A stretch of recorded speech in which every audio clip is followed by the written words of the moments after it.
Elizabeth Carter did not cry when they threw her into the dirt. She did not cry when the man she had served for 8 months stood over her in the street and called her a thief in front of everyone who had ever known her name. She did not cry when they tossed her bag out after her, and the coins she had earned scattered across the ground like she was worth nothing more than loose change. She only cried when 2 small children she had never seen before ran toward her, dropped to their knees in the dust, and wrapped their arms around her neck. "Please," one of them whispered, "please be our mama." Before the story begins, if this kind of tale moves something in you, hits something real, something you have carried a long time, go ahead and subscribe to this channel right now. Leave a comment telling me what city you are watching from. I want to see how far this story has traveled. Now let us begin. The morning they publicly destroyed Elizabeth Carter's reputation in the town of Harlan Creek, Montana, the temperature was already climbing past 90 degrees before 9 o'clock. She had known the moment was coming. She had felt it the way animals feel a storm, not in their mind, but somewhere deeper in the place where instinct lives and reason has no say. For 3 days, she had watched Cornelius Holt moving differently around the ranch house. Quieter, more careful. The way a man moves when he has already decided something and is only waiting for the right audience. She should have left the night before. She had packed her bag. She had sat on the edge of the narrow bed in the room off the kitchen and held that worn cloth bag in her lap and told herself to stand up. Told herself to walk out the back door before the sun came up. Told herself that a woman with her history could not afford to wait for other people to make decisions about her life. But she had nowhere to go. And that was the truth that kept her sitting there until morning came and the decision was made for her. Cornelius Holt had built his fortune on appearances. He was not the richest man in Harlan Creek, but he was the most careful about making sure everyone believed he was. He owned the largest private ranch in the county. He employed 12 men and kept 3 houseworkers. He sat in the front pew at church every Sunday and tipped his hat to the women and shook hands with the men and smiled the smile of a man who understood exactly how much a smile was worth. Elizabeth had worked for him for 8 months. She had cooked 3 meals a day for his workers. She had scrubbed the floors and washed the linens and mended the curtains and repaired every broken thing in that house with her own hands. She had done it without complaint because that was the arrangement and she was a woman who honored arrangements. What she had not known was that Cornelius Holt was not a man who did the same. He called her out in the middle of the main street of Harlan Creek on a Thursday morning in July. He had timed it well. The market was open. The post office had just unlocked its doors. There were at least 30 people within hearing distance, and he spoke loudly enough to make certain every single one of them heard. "This woman," he announced, gesturing to Elizabeth with the kind of calm authority that comes from knowing you will never be questioned, "has been helping herself to my household funds. Small amounts, over several months. Enough that I cannot overlook it any longer." Elizabeth stood in the dirt street and felt the ground tilt under her.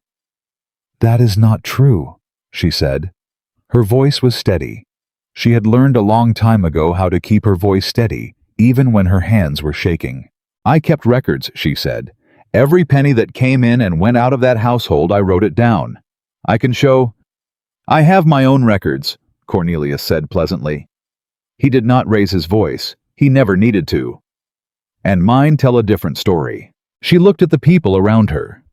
She looked at their faces, searching for someone who might speak. Someone who might say they knew her. Someone who might offer the smallest acknowledgement that she had lived among them for 8 months and conducted herself honestly. No one said a word. A woman near the general store turned away and found something urgent to look at in the other direction. 2 men near the post office exchanged a glance and stepped back slightly, as if proximity to her accusation might transfer like a disease. "Your wages have been withheld to offset the missing funds," Cornelius continued.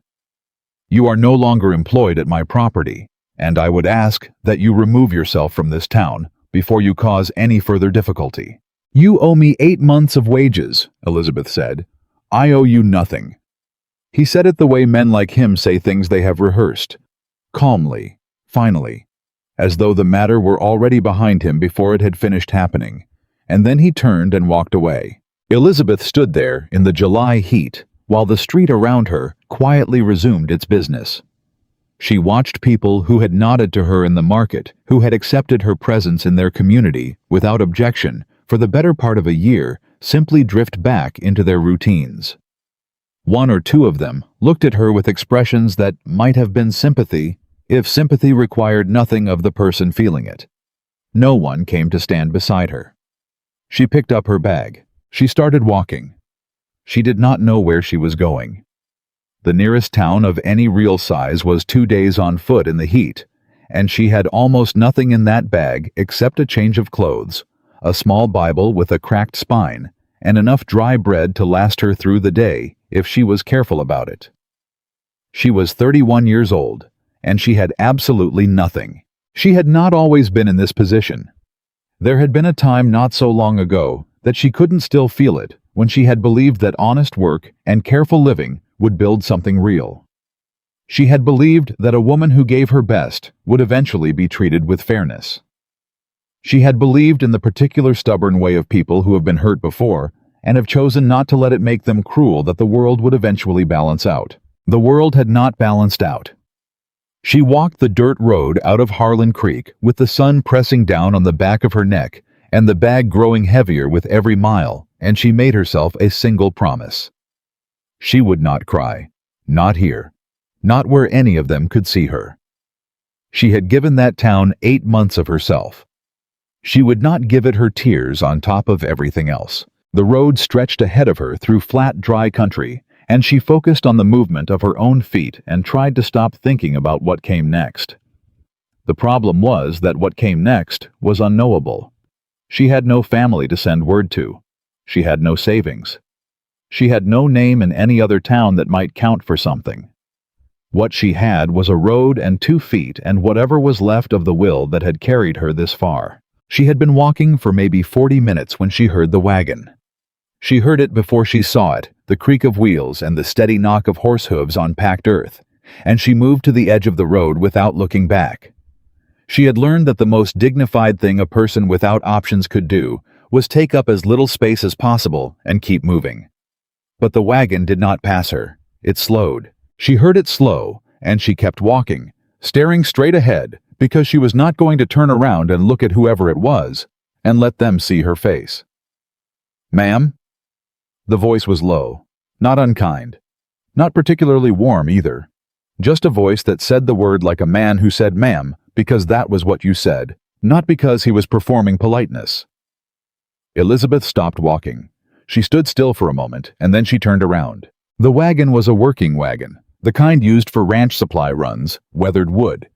Nothing decorative about it, pulled by 2 solid horses that looked like they had been working hard and knew how to do it. The man holding the reins was somewhere in his mid-30s.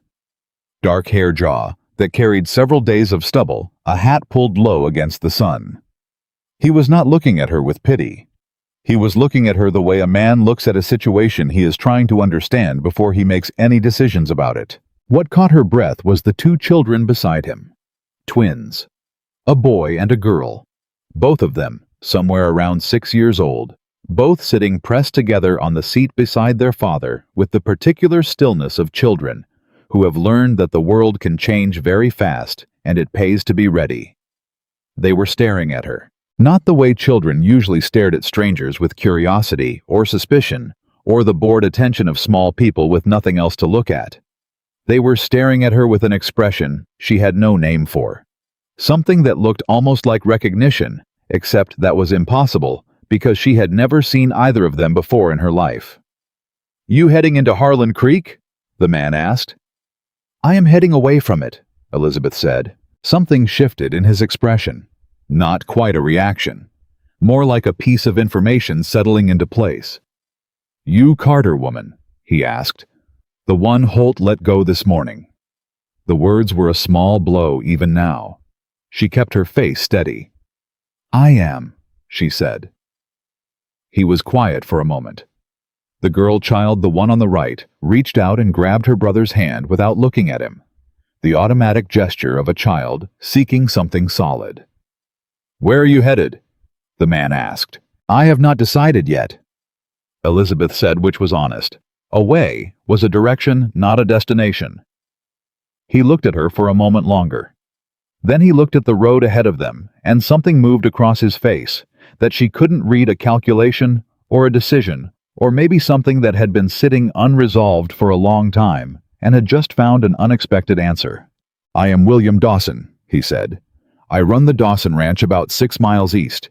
These are my children, Samuel." He tilted his head toward the boy. "And Clara." Elizabeth looked at the children. Clara was watching her with those serious eyes. Samuel had his free hand pressed flat against the seat beside him, the way a child holds still when they are trying very hard not to do the thing they want to do. "I lost my wife 3 years ago," William said. It was not offered as a confession or a bid for sympathy.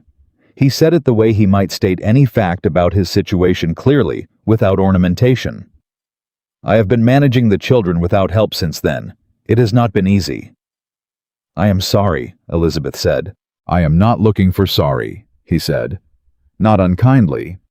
I am looking for someone who can stay with my children while I am away on a cattle drive. I have got a run coming up in 3 weeks. I'll be gone the better part of a month. I need someone in that house who can be trusted." Elizabeth looked at him. "You do not know me," she said. "No," he agreed. "But I know Cornelius Holt, have known him most of my life." A pause. "I did not say I believed what he said about you." Something shifted in her chest. She was careful not to let it show. "What I am offering," William said, "is a room 3 meals a day, fair wages paid at the end of each week, and honest work. You would care for the children, manage the household. Nothing more than what it sounds like." She looked at the road ahead of her. She looked at the empty heat of it. She looked at the 2 children sitting on that wagon seat. Then she looked at Clara. Clara was still watching her. And now the girl reached up with her free hand, the one not holding her brother's, and stretched it out just slightly toward Elizabeth. Not far enough to be a grab. Just enough to close a little of the space between them, the way children do when they want something, and have not yet decided if they are going to ask for it.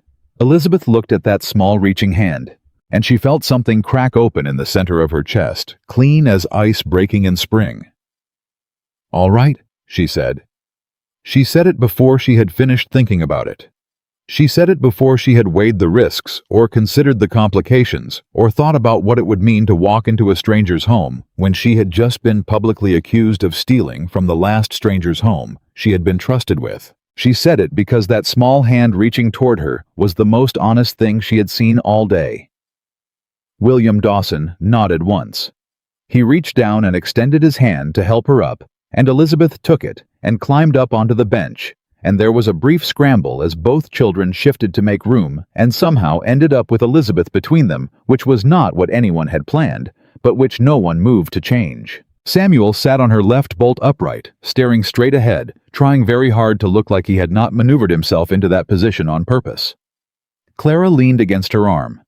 Just slightly. Just the smallest lean, barely more than proximity.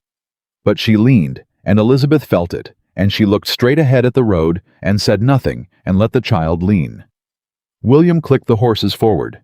They rode in silence for the better part of a mile, the wagon creaking over the dry earth, the sun high and relentless overhead. Then Clara said very quietly, not quite to anyone in particular, "She smells like the lady at church." Samuel said with great 6-year-old authority, "That is soap, Clara." "I know it is soap," Clara said. "I like it." William did not look at Elizabeth.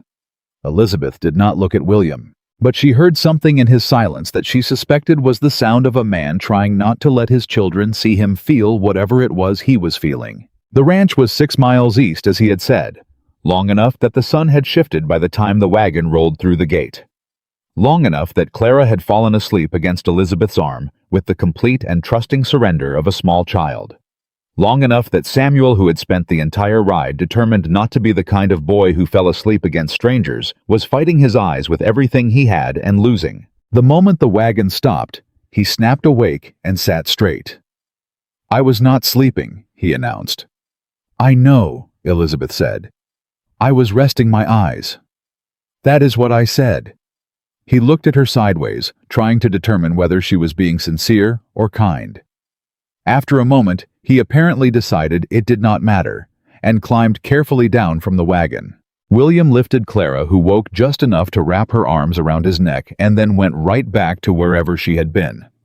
He carried her inside, and Elizabeth followed with her bag, and that was how she walked through the door of a house that was not hers. She noticed things quickly, the way a woman who has kept other people's houses notices things. The kitchen was clean, but functional, with none of the small touches that make a kitchen feel like a place where anyone actually lives. No herbs hanging to dry, no cloth over the bread, no color anywhere that wasn't strictly necessary. The front room had a good stone fireplace and solid furniture, well made but unadorned. There were no curtains that anyone had chosen with care. There was a photograph above the mantel of a young woman with light hair and a serious expression, and eyes that looked like Clara's. Elizabeth did not look at it for long. She looked at the dust on the windowsills. She looked at the worn-out hem on the curtain by the door. She looked at the small sock on the floor by the fireplace that had clearly been there for several days.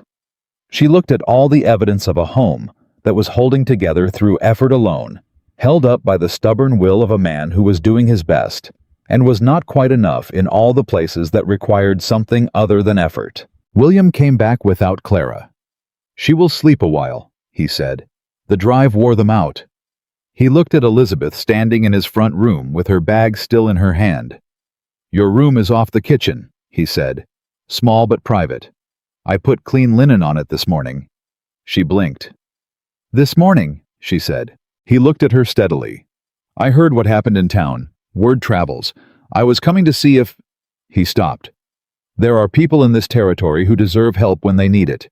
I believe you are one of them. That is all." Elizabeth looked at him. She had been lied to, manipulated, and publicly humiliated in the same day. Her ability to trust a stranger's stated intentions was not at its best, but there was nothing in his face that looked like performance. No practiced warmth, no careful charm. He was a man who was uncomfortable having this conversation, and was having it anyway because he had decided it was the right thing to do. "The room will suit me fine," she said. "Thank you, Mr. Dawson." "William," he said. "No need for formality out here." She nodded. He nodded. There was a pause where neither of them had anything else to say, and neither of them moved, and then Samuel appeared in the doorway to the kitchen with a piece of cornbread in his hand, and crumbs already on his shirt. "Are you staying?" he asked. Elizabeth looked down at him. "I am," she said. Samuel considered this. Then he held out the cornbread, half of it anyway.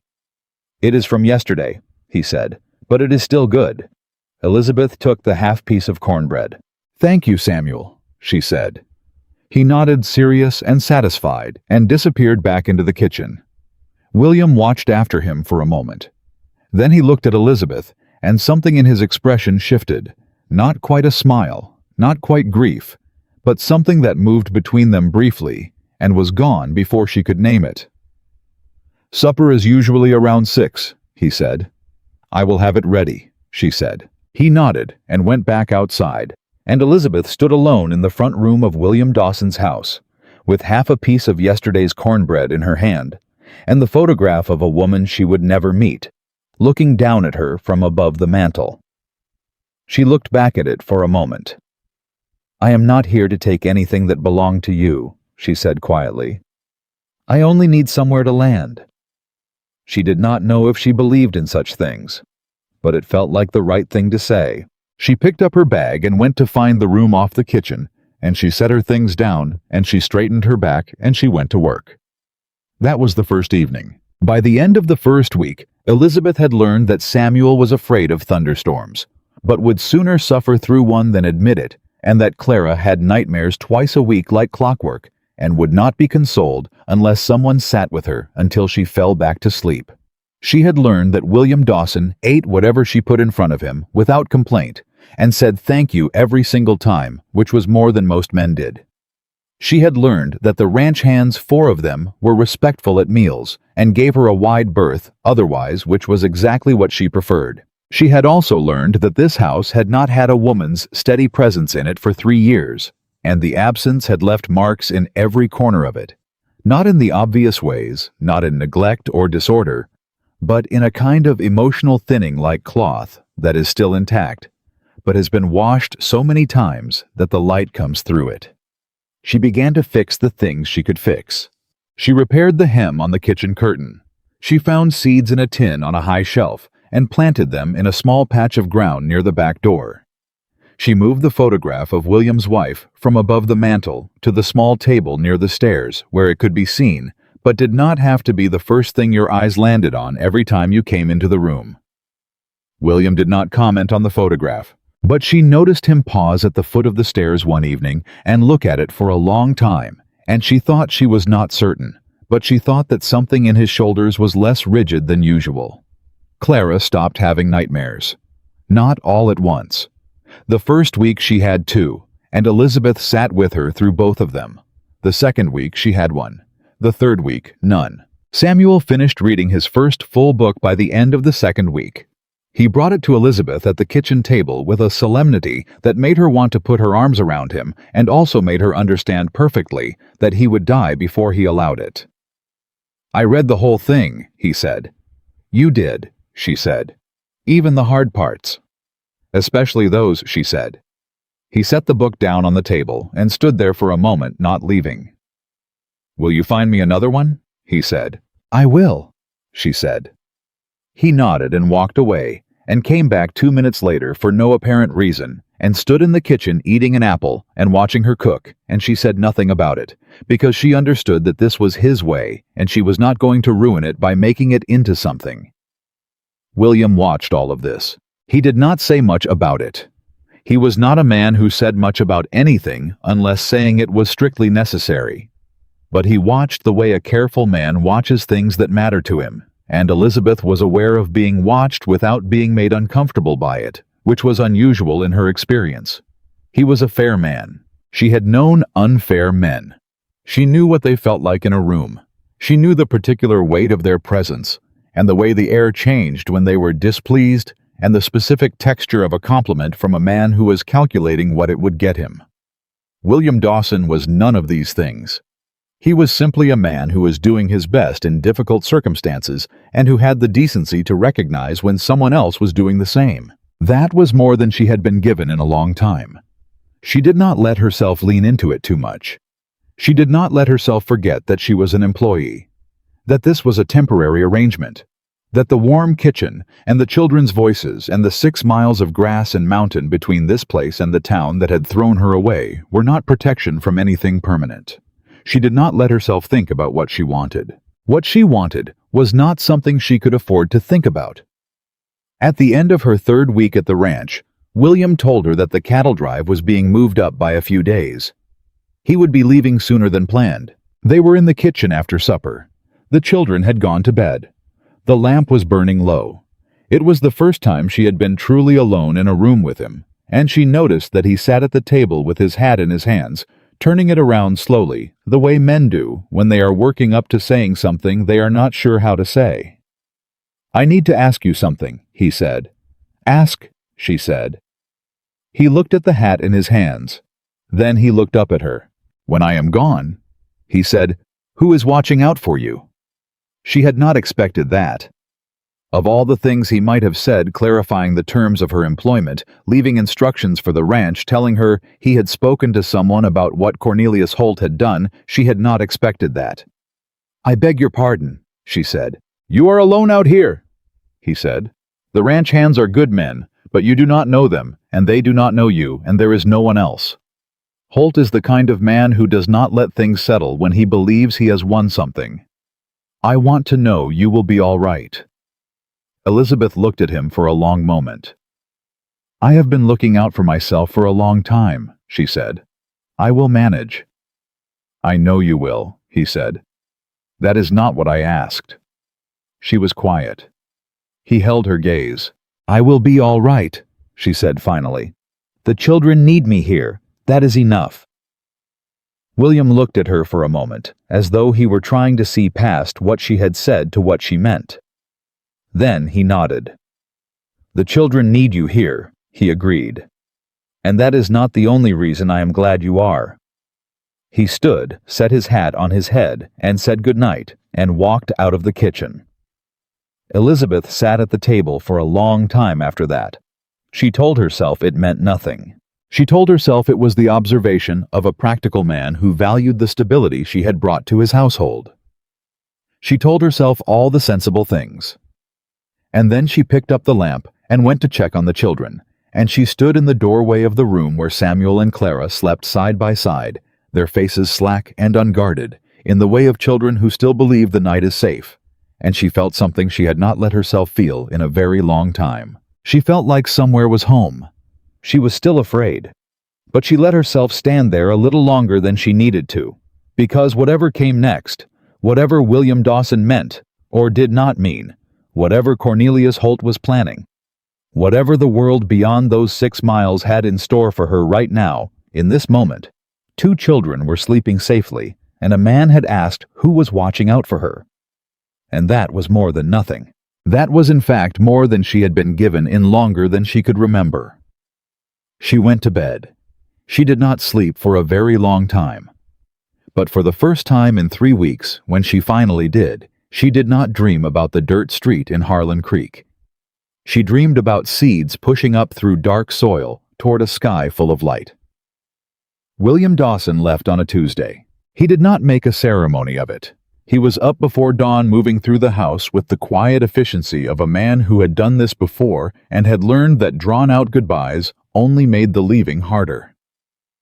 Elizabeth heard him in the kitchen while it was still dark, and she got up and put the coffee on without being asked, because that was the kind of thing she did now without thinking about it.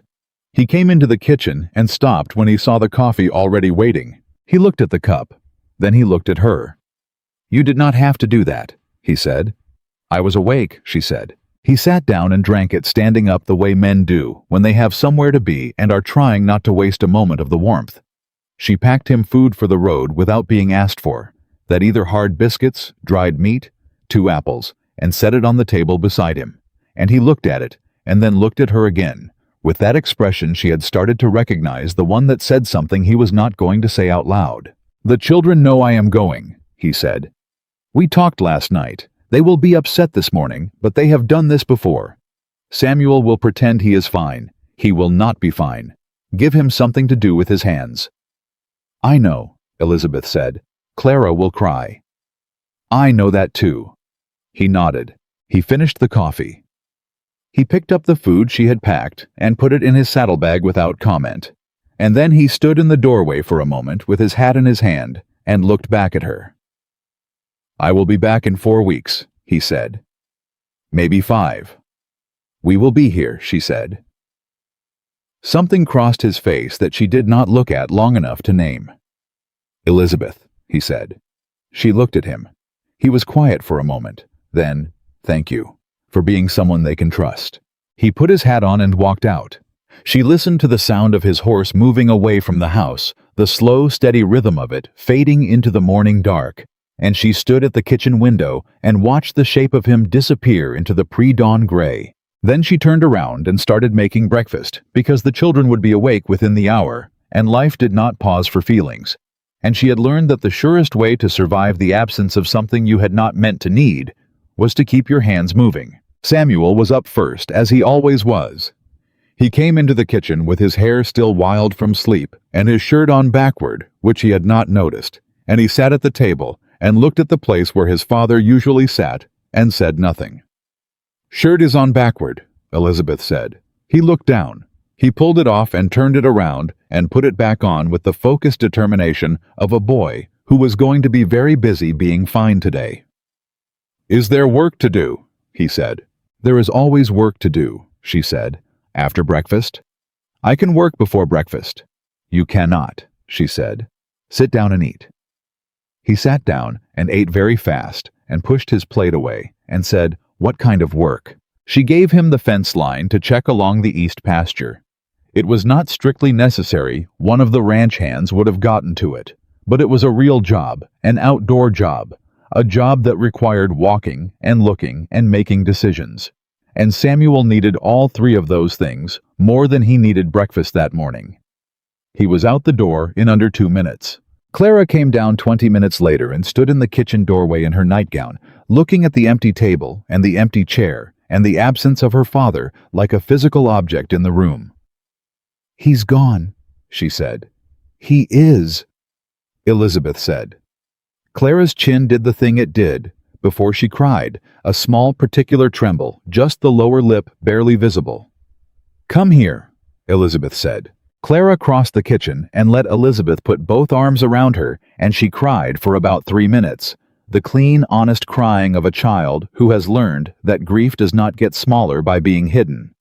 Then she wiped her face on Elizabeth's apron without apology and said, "Can I help with the biscuits?" "You can," Elizabeth said. "Papa likes them with the extra butter." "I know," Elizabeth said. "We will make sure they are ready when he gets home." Clara nodded with great seriousness and climbed up onto the stool and put her hands in the dough, and Elizabeth worked beside her, and for a while the only sound in the kitchen was the steady rhythm of 2 pairs of hands doing something useful. It was such a small moment, and it mattered so much. The first week without William passed in a rush of small crises and ordinary victories. Samuel fell off the fence on Wednesday and came in with a gashed knee that he absolutely refused to admit hurt. Clara got into an argument with one of the barn cats and lost badly and had 3 parallel scratches on her arm that she displayed with enormous pride, as though she had won. Elizabeth repaired a leak in the kitchen roof with help from one of the ranch hands, a quiet older man named Hector, who handed her supplies without commentary, and seemed to consider this perfectly normal, which she appreciated. By the end of the first week she had settled into a rhythm. It was a rhythm she had not planned on, and had not asked for, and had not seen coming, and it fit her the way things only fit when they are genuinely right, and not when you are forcing them. The children moved around her like she was a fixed point. Samuel checked in with her 3 times a day, under various pretexts. He needed a tool. He had a question about something he had read. He wanted to know what was for supper, and Clara simply followed her through the house most mornings like a small determined shadow, handing her things before she asked for them, narrating whatever was happening with the complete focus of a child who has decided that this person is interesting and worth paying attention to. Elizabeth cooked and cleaned and mended and taught and planned, and every evening she sat at the kitchen table after the children went to bed and read by lamplight. And outside the grass moved in the night wind, and the house made the sounds houses make when they are settling. And she thought she could not help it. She tried not to. But she thought that this was a life she could have lived. A life that looked something like this. A life where the work was real, and the people in it were worth knowing. Then the letter came. It arrived on a Friday afternoon, brought by a rider from town who left it with Hector at the gate and did not stay. Hector brought it to Elizabeth at the back door with the expression of a man who had no interest in being the messenger but understood it was his job. It was addressed to William Dawson. She set it on the table and looked at it and told herself it was none of her business. She made supper. She put the children to bed. She came back to the kitchen and looked at the letter again. It was not sealed. Or rather, it had been sealed and someone had opened it and resealed it badly with the flap not fully stuck. She could see this clearly in the lamplight. The letter had been opened before it reached this house. Her hands went cold. She knew the look of a tampered letter. She had seen it before in a different life in the hands of a different man who monitored everything that came in and went out of his household, because control was how men like that felt safe. She looked at the return address on the outside. The handwriting was not familiar, but the name was. R. Holt. She sat down. The only Holt she knew was Cornelius. And Cornelius did not write letters to people he had already beaten. He did not need to. He simply moved on to the next thing and left the damage behind him. But R. Holt was not Cornelius. She sat with that knowledge for a long time. And then she made herself open the letter because she was alone in this house with 2 children and a man away on the road, and something connected to the name Holt had just arrived at their door, and she was not a woman who waited passively for bad things to happen to her anymore. The letter was short. It was written in a woman's hand, cramped and urgent, the handwriting of someone who was writing quickly and under pressure. It said, "William, I know you don't want to hear from me. I know I have no right to ask anything of you. But you need to know what Cornelius is doing. He is moving on the Carter woman. She is not safe where she is. He does not let things go, you know that better than anyone. Please, I am trying to make things right. Ruth." Elizabeth read it 3 times. Then she set it down on the table very carefully, the way you set down something that might break if you are not careful, except it was not the letter she was worried about breaking. She sat there for a long time. Cornelius Holt was not done with her. She had believed in the way that people believe things they desperately need to be true, that leaving his town would be enough. That the distance and the weeks and the quiet of this new place would be sufficient barrier. That a man who had already taken everything she had would be satisfied and move on. She had been wrong. She got up. She walked to the window. She looked out at the dark yard and the dark fields beyond it, and thought about what it meant, really meant that someone had opened this letter before it reached its destination. Cornelius had people watching the roads. He knew she was here. He had known for some time. The question was not what he wanted. She knew what he wanted. He wanted the accounting she had kept. The written records she had referenced in the street when he accused her. 8 months of careful numbers, every transaction logged in her small, neat hand.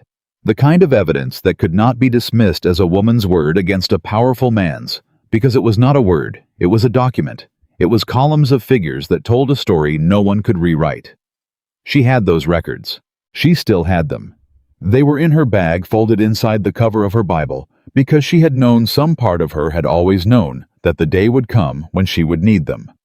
She had not expected to need them this soon. She went to her room and took out the Bible and unfolded the pages and sat on the edge of her bed in the lamplight and looked at 8 months of her own handwriting and thought about what came next. What came next was the question, because she could run. She was very good at running. She had been doing it in one form or another for most of her adult life. She could pack her bag tonight and be gone before dawn and leave this ranch and these children and this man she was not supposed to be thinking about, and put more distance between herself and Cornelius Holt and his surveillance and his anger and his particular brand of destruction. She could do that. She looked at the Bible in her hands. She thought about Clara's face that morning when she cried for 3 minutes and then asked about the biscuits. She thought about Samuel, who checked in with her 3 times a day under false pretexts because he needed to know she was still there. She thought about William saying, "Not the only reason I am glad you are." She folded the records back into the Bible and put it in her bag and went back to the kitchen. She was not running. She was done running. But she needed to think, and she needed to think clearly, which meant she needed to understand exactly what she was dealing with, which meant she needed to know who Ruth Holt was and what she meant by making things right. She needed to talk to someone. The only person she knew who might have answers was Hector, and she was not sure how much he knew or how much he would say, but she was going to find out. She went to bed. She slept 4 hours. She got up before dawn and started the coffee, and when Hector came in from the barn at first light, she set a cup in front of him without preamble and said, "Tell me about the Holt family." Hector wrapped both hands around the cup and looked at her. "All of them," he said. "Start with Ruth," she said. Something shifted in his face. Not surprise exactly. More like a man who has been waiting for a conversation and is deciding whether he trusts the person he needs to have it with. "You got a letter," he said. "I did." "From Ruth." "You knew it was coming," she said. He was quiet. "Hector," she said, "I have 2 children sleeping in this house, and a man on the road who does not know what is sitting on his table. I need to understand what I am dealing with." He looked at his coffee. Then he looked at her. "Ruth Holt was William's wife's sister," he said. Elizabeth went still. "Was," she said. "Is," he corrected. "She married Cornelius's cousin, different branch, but she knows Cornelius, grew up with him, knows what he does." "And she is trying to warn us," Elizabeth said. "She has been trying to warn people for years," Hector said quietly. Nobody listens. Cornelius is careful. Cornelius is always careful. Elizabeth thought about the tampered letter. About the writer who had not stayed. About the fact that the letter had been opened before it arrived, which meant someone along the road between here and wherever Ruth had sent it from had read it and decided to let it through anyway, or had been paid to let it through as a message. A reminder that nothing in this territory moved without Cornelius knowing. "What does he want from me?" she said. Specifically, Hector wrapped his hands tighter around the cup. "There is a land filing," he said, "connected to the property where you were working. Cornelius has been trying to extend his claim on the eastern boundary for 2 years. He needs the books clean to do it. The county assessor has been asking questions." Elizabeth felt the pieces click into place with the cold precision of a lock opening. "My records," she said. "Your records show where the money went," Hector said. "And it did not all go where it was supposed to." She sat back. 8 months of careful numbers. Every transaction logged. Columns of figures she had kept out of professional habit because she was a woman who kept records because she had learned that the only protection a woman without resources had was documentation. She had thought she was keeping records to prove her own innocence. She had not known she was also keeping records that could destroy a powerful man's land scheme. "He does not want me to leave," she said slowly. "He wants to find me. He wants those records." "Yes," Hector said. "And he knows I am here." Hector was quiet for one beat. "He has people. He knows a lot of things." "Does William know?" she asked. "About the land filing, about what Cornelius has been doing." Hector looked at his cup. "William knows some of it," he said carefully.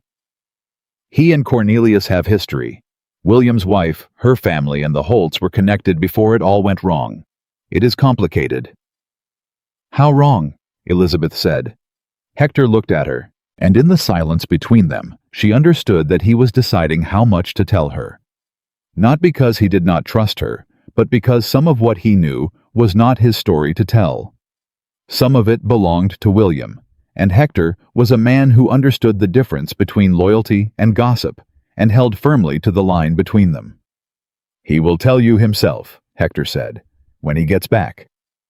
"And if Cornelius does not wait for him to get back?" Hector set down his cup. "Then we deal with it," he said simply. "This ranch has stood through worse." It was not a grand declaration. He said it the way he said most things, quietly, practically, without drama. But she heard something in it that steadied her more than any reassurance could have. It was the voice of a man who had been on this land a long time and intended to keep being on it. She nodded. She got up and started making breakfast. She was still afraid. But she was also clear now in a way she had not been the night before. She knew what Cornelius wanted. She knew she had it. She knew what was coming, and she was going to be ready. 2 days later, a man showed up at the ranch gate. She was in the yard with Clara when she saw him ride up alone, well-dressed for the territory. The kind of careful well-dressed that announced money without shouting about it. He stopped at the gate and looked at her with the pleasant, patient expression of someone who is absolutely certain of the outcome of a conversation before it starts. Clara stopped what she was doing and looked at him. "Who is that?" Clara said. "I do not know yet," Elizabeth said. "Go inside." "But, Clara." Her voice was quiet, steady, the voice she used when she needed the children to listen without argument. "Go inside and stay with Hector, right now." Clara went. Elizabeth stayed where she was and looked at the man at the gate. He smiled. It was a pleasant smile, the kind that was designed to make the other person feel slightly foolish for being on guard. "Miss Carter," he said. "My name is Aldous Webb. I represent Cornelius Holt's business interests in this county. I wonder if I might have a few minutes of your time." "You may not," she said. The smile did not waver. "I understand you may have some feelings about Mr. Holt." "I have facts about Mr. Holt," she said. "Which is different."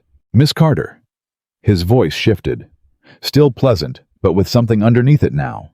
Something that wanted her to understand that pleasantness was a choice he was making, and could choose otherwise.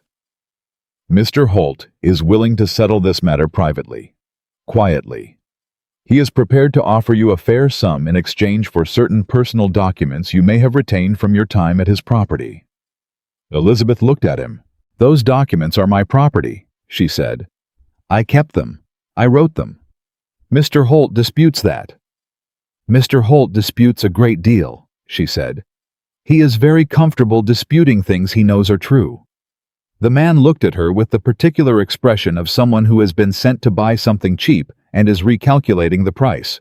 "I would encourage you to consider this carefully," he said. "Mr. Holt is a patient man, but he is not infinitely patient. The situation could become..." A pause. "Uncomfortable." "Is that a threat?" she said. "It is a suggestion," he said. She looked at him for a long moment. Then she said very clearly, "You may tell Mr. Holt that those records are safe.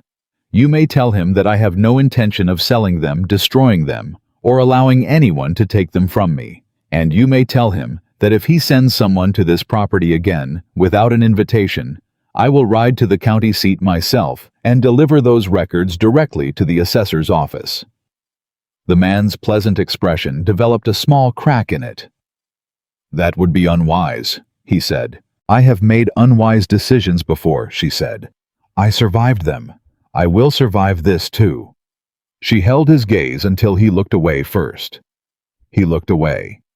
He turned his horse around and rode back toward town without another word, and Elizabeth stood in the yard and watched him go, and felt her heart hammering against her ribs, and kept her face absolutely still until he was out of sight. Then she turned around. Samuel was standing in the doorway. She had not heard him come out.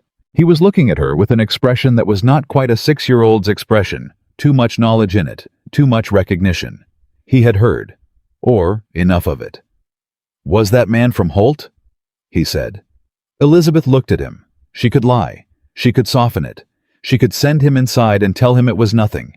"Yes," she said. Samuel was quiet for a moment. "Papa does not like Holt," he said. "I know," she said. "He says Holt is the kind of man who takes things that aren't his." Elizabeth looked at the boy standing in the doorway, 6 years old, and already carrying knowledge he should not have had to carry, already reading rooms, and understanding the weight of names that adults tried to keep from him. "Your father is right," she said. "Are you scared?" Samuel asked.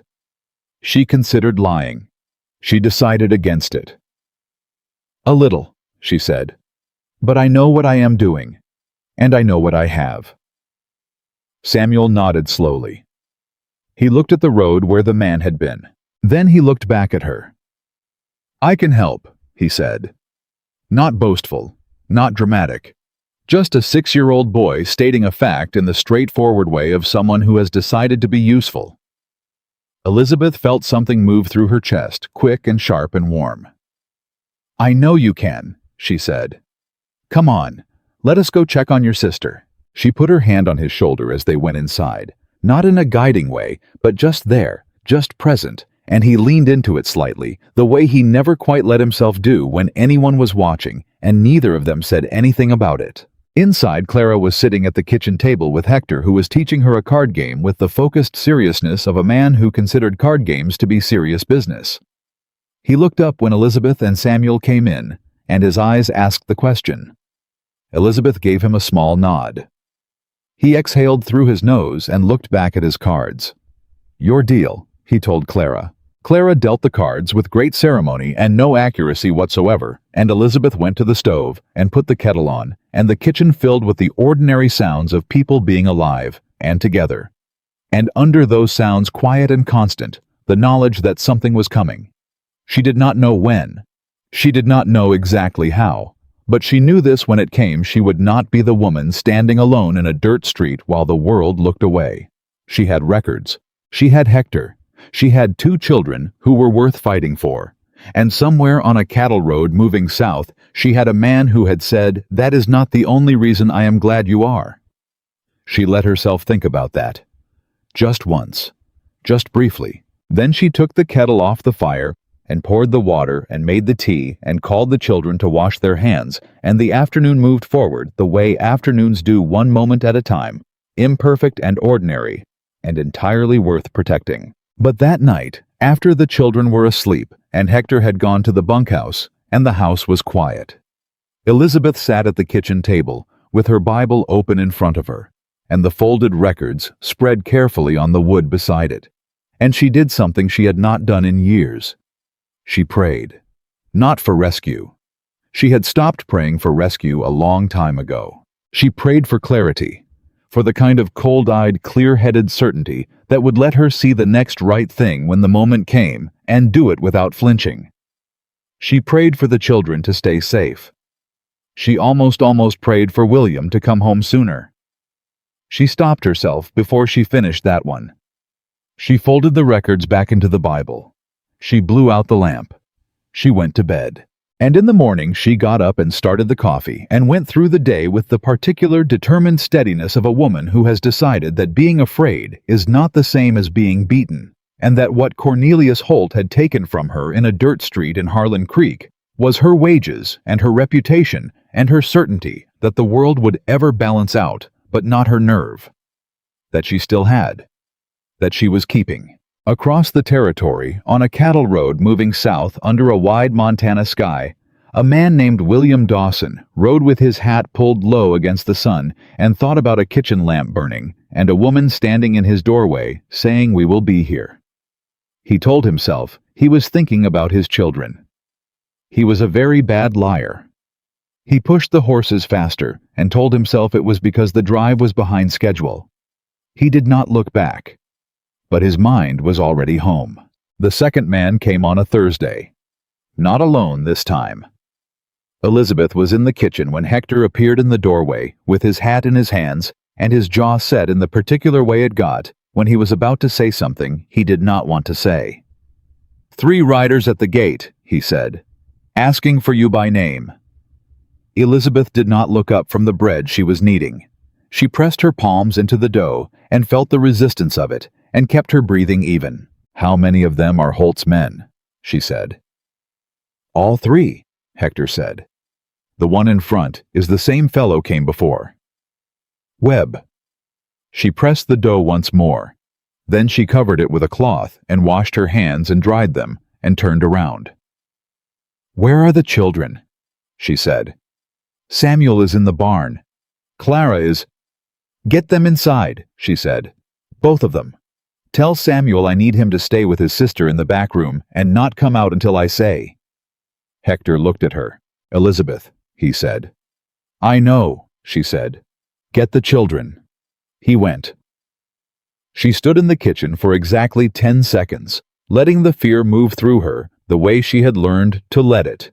Not fighting it, not indulging it, just acknowledging it and then setting it aside, because there was no room for it right now.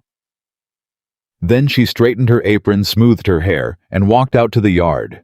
Webb was at the gate with 2 men flanking him who had the look of hired trouble, not dangerous in any complicated way, just large and patient and paid to be present. He smiled when he saw her, the same careful, pleasant smile as before. Except this time, it had an edge to it that had not been there the first visit. "Miss Carter," he said, "you did not take my employer's offer seriously." "I took it very seriously," she said.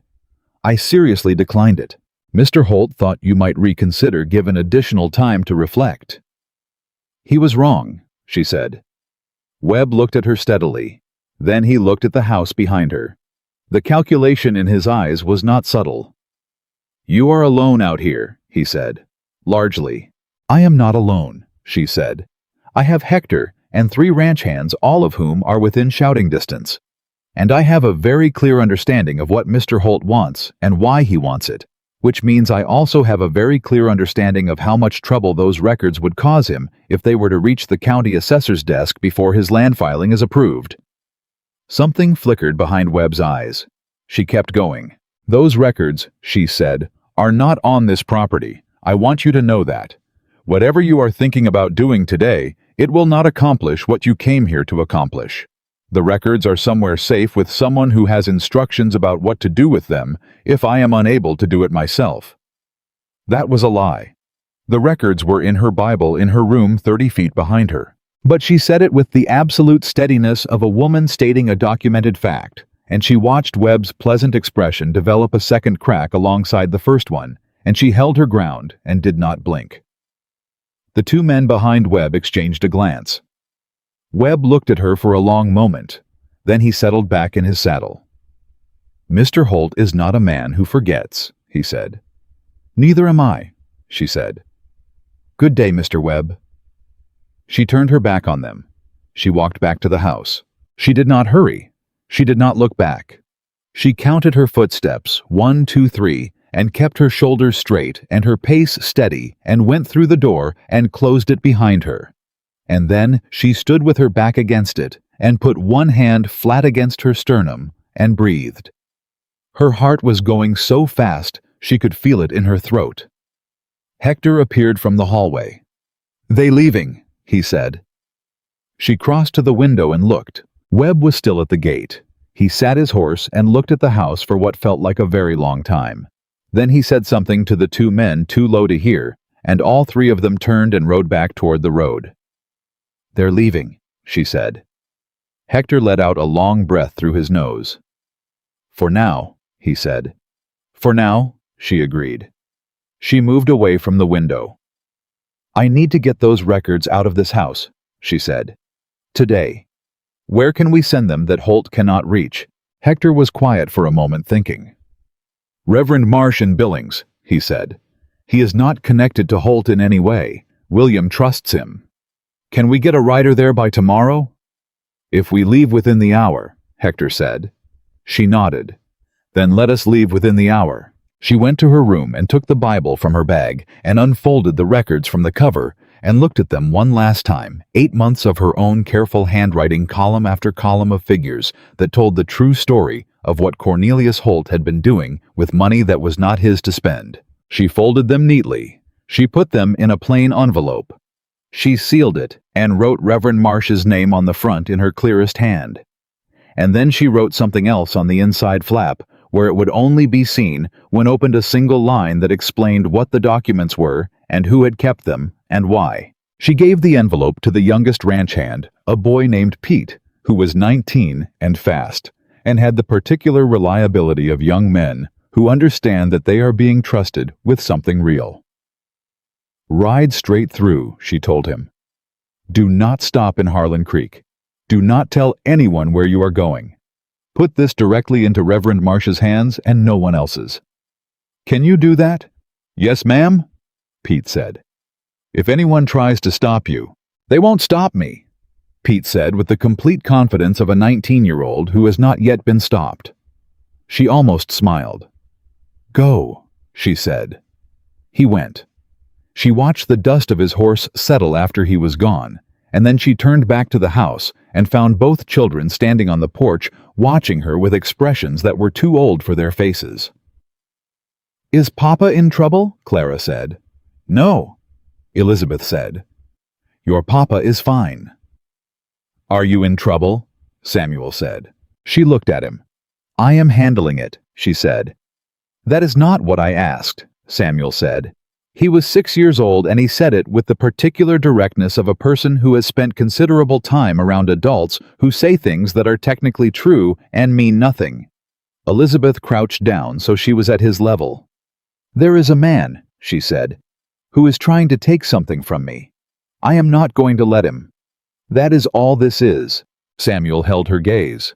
He was weighing this.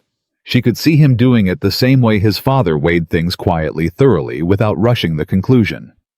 "Okay," he said finally. "Okay," she said. She stood up. "Now come inside," she said. "I have bread rising and somebody needs to help me with the butter." Clara's hand slipped into hers as they went through the door, small and certain, and Elizabeth held it and did not think about how much she would miss this when it was over. She was getting very good at not thinking about that. 3 days passed. They were quiet days on the surface, and not quiet underneath.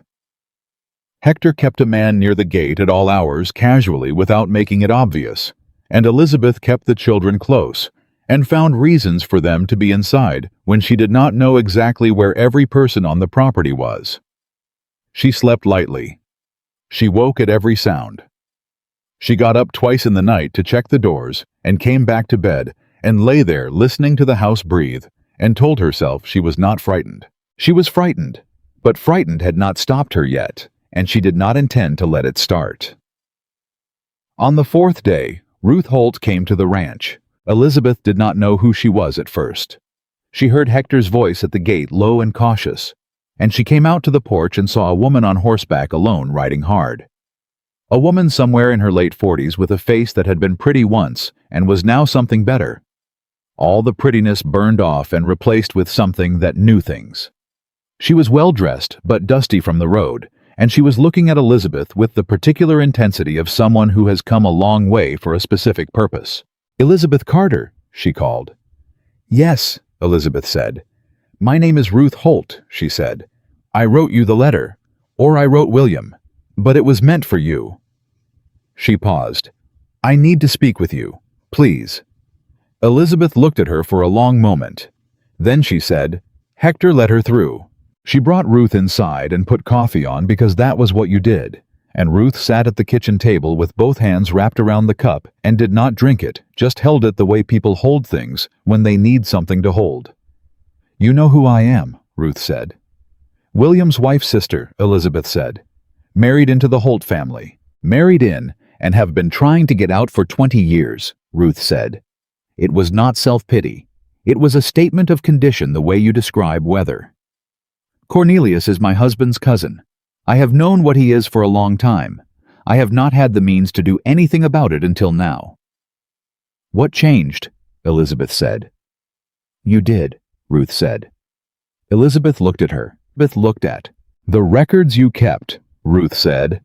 "I did not know about them until Cornelius started looking for you. He panicked, and Cornelius does not panic, which meant whatever you had was serious. I looked into it. I found out what the records contained." She looked at Elizabeth steadily. "You did not know what you were documenting when you documented it, did you?" "I kept accounts," Elizabeth said. "It was my job." "It was more than accounts," Ruth said. "There is money in those records that connects to a land purchase Cornelius made 3 years ago. A purchase that should not have been possible given his declared holdings at the time. The county assessor is looking at that purchase right now because someone, not me, someone else raised a question about it." She paused. "Your records would answer that question. And the answer would cost Cornelius everything he has spent the last decade building." The kitchen was very quiet. Elizabeth set down her cup. "Why are you telling me this?" she said. Ruth looked at her. Something in her expression shifted something that had been held very carefully behind the practical surface of the conversation. "Because Margaret was my sister," she said. "William's wife. My sister." She stopped. Then, "Cornelius had a hand in what happened to her. Not directly. Not in any way you could bring to a judge. But she came to me 6 months before she died, and she told me things, and I did nothing, because I was afraid, and because I did not know how to do anything that would not destroy my own life in the process." The weight of that settled over the table, like something physical. "I have been living with that for 3 years, Ruth said. "William does not know. He cannot know what I know not yet, not until I have something solid to give him, instead of just a story that Cornelius will tear apart in an afternoon." She looked at Elizabeth directly. "Your records are the something solid."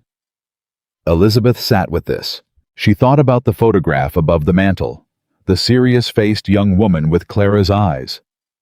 She thought about William saying, "I lost my wife 3 years ago," in the flat, factual tone of a man who had built a wall around the fact because looking at it directly was still too much. She thought about 3 years of silence in a house that had forgotten warmth. She thought about what it would mean for William to know this, and what it would mean for him not to. "He needs to know," Elizabeth said. "Yes," Ruth said, "but not from a stranger, and not before we have made sure those records are secured somewhere Cornelius cannot touch them." "I already sent them," Elizabeth said, To Reverend Marsh in Billings, 3 days ago. Ruth's eyes widened. For the first time since she had walked through the door, she looked something other than grimly composed. She looked relieved, genuinely deeply relieved, the relief of someone who has been braced for a blow that did not land. "You sent them already," she said. "I sent them the day Webb came the second time," Elizabeth said. "I knew they were not safe here." Ruth stared at her. Then she laughed, a short surprise sound, nothing performed about it. "Cornelius sent Webb here twice," she said. "Yes. And you sent the records to Billings, and then stood here and told him they were somewhere safe without giving him the name." "Yes." Ruth shook her head. "Lord," she said, "he has no idea." "He will figure it out eventually," Elizabeth said. "Which means we do not have much time." Ruth sobered. "No," she said, "we do not." She looked at Elizabeth with an expression that was close to something, not admiration exactly, but the particular recognition one careful woman gives another when she understands that the person across from her has been navigating something hard and has been doing it well. "Will you trust me," Ruth said, "to help with this?" Elizabeth looked at her.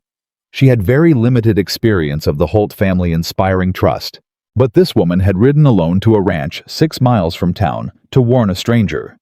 She had written a letter knowing it might be intercepted. She had been carrying a guilt for 3 years that would have broken a less determined person entirely. "Tell me what you need me to do," Elizabeth said. What Ruth needed was a letter. Elizabeth's written account of the records she had kept, what they contained, and the specific transactions she had flagged as irregular during her time at the Holt property.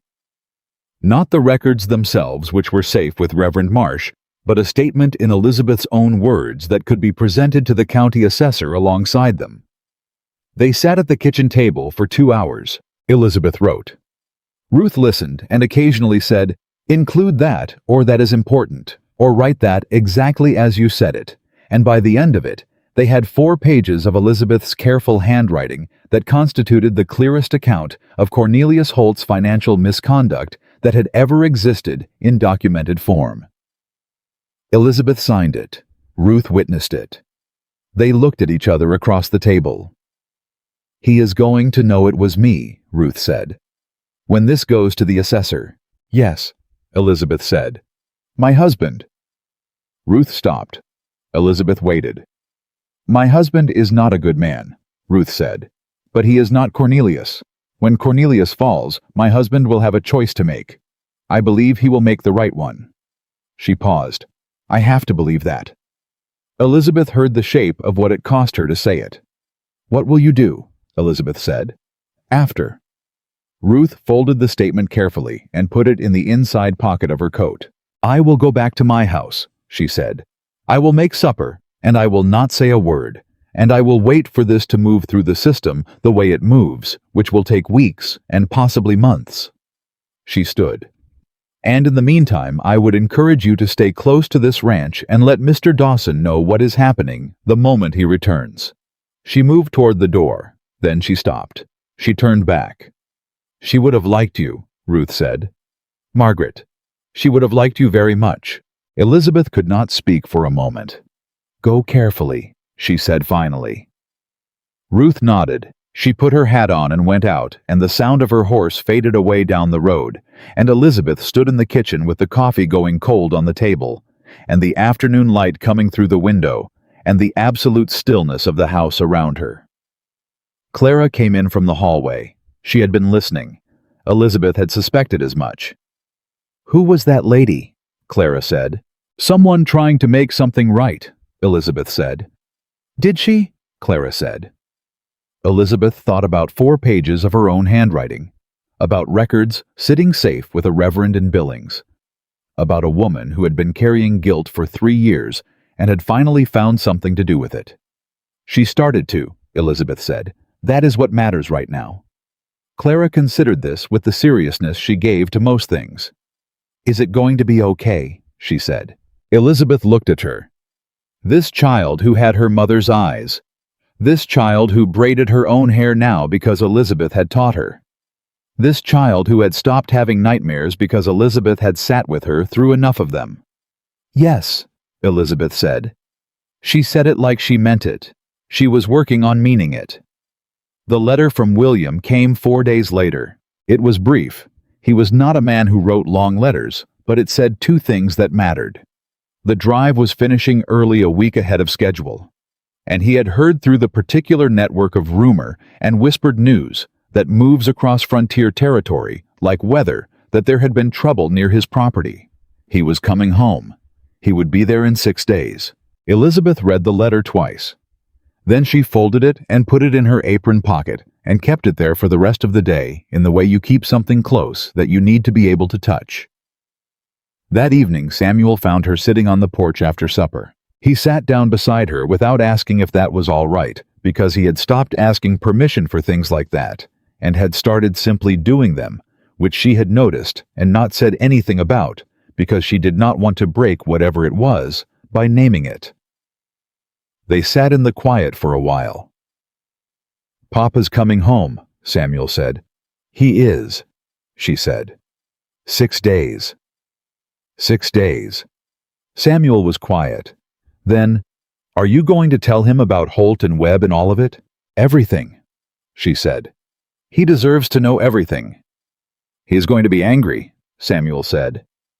It was not a warning, just a statement about his father that he made with the calm familiarity of someone who knows a person well enough to predict them. "He has a right to be angry," Elizabeth said. "He gets quiet when he is angry," Samuel said. "Not loud, just very quiet." Elizabeth thought about that. "I know," she said. Samuel looked at her sideways.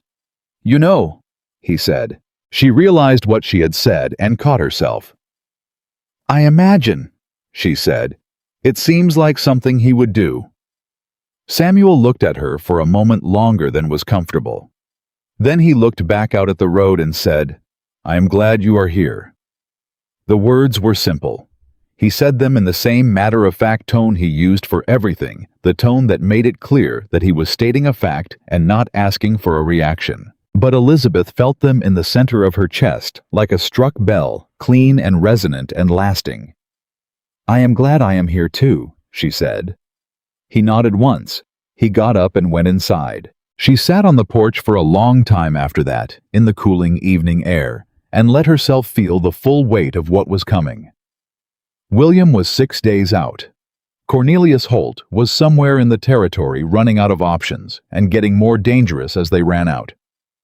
Ruth Holt was sitting in her house with 4 pages of documented evidence in her coat pocket and a husband she was hoping would choose correctly when the moment came. And she was here, sitting on the porch of a house that was not hers, sitting here like it was. She was still turning all of it over in her mind when she heard it, a horse on the road, moving fast, coming toward the gate. Not 1 horse, 2. She stood up and listened, and something in the sound of it was wrong in the specific way that sounds at night are wrong when they are moving with purpose rather than returning from somewhere. Hector came out of the bunkhouse. He had heard it too. They looked at each other across the dark yard. "Get inside," he said. "Take the children to the back room." "Hector." "Elizabeth." His voice was not loud. It was the voice of a man who had been on this ranch a long time and knew exactly what it needed right now. "Please, take the children to the back room and stay there." She went. She got both children up. Samuel wordless and instantly awake, Clara groggy and confused, and brought them to the back room and told them to be quiet and stay down, and she would be right back. Samuel looked at her with eyes that were too knowing. "What is happening?" he said. "I do not know yet," she said. "Stay here." She went back down the hall and stopped at the end of it just inside the house where she could see through the front window without being seen. The riders had stopped at the gate. There were 4 of them this time. Webb was not among them. These were different men, rougher the kind who are not sent for conversation. They sat their horses at the gate, and one of them was talking to Hector. And Hector was standing his ground with his arms loose at his sides and his voice low, and his entire body carrying the particular stillness of a man who is deciding whether this is the moment. Elizabeth moved to the kitchen. She opened the cabinet beside the fireplace. She took out the shotgun that William kept there and checked it the way she had been taught. Break it. Check the chambers, close it. And she went back to the front of the house and stood in the shadow of the doorway and watched. One of the riders dismounted. He walked to the gate. He said something to Hector that she could not hear from here, and Hector said loudly, clearly, so there was no possibility of misunderstanding, "This is private property and you are not welcome on it. Leave now." The man looked at the house. He looked directly at the shadow where Elizabeth was standing. She stepped into the light of the doorway. She let him see the shotgun. He looked at her for a long moment. Then he looked back at his companions. Something passed between them, a calculation, a reassessment. The man stepped back from the gate. He mounted his horse. All four of them turned and rode back down the road without a word. Elizabeth stood in the doorway with the shotgun in her hands, and the night air cold against her face, and her heart hammering so hard she could feel it in her teeth. Hector crossed the yard. He looked at the shotgun. He looked at her. "Good," he said. "Just that. Just good."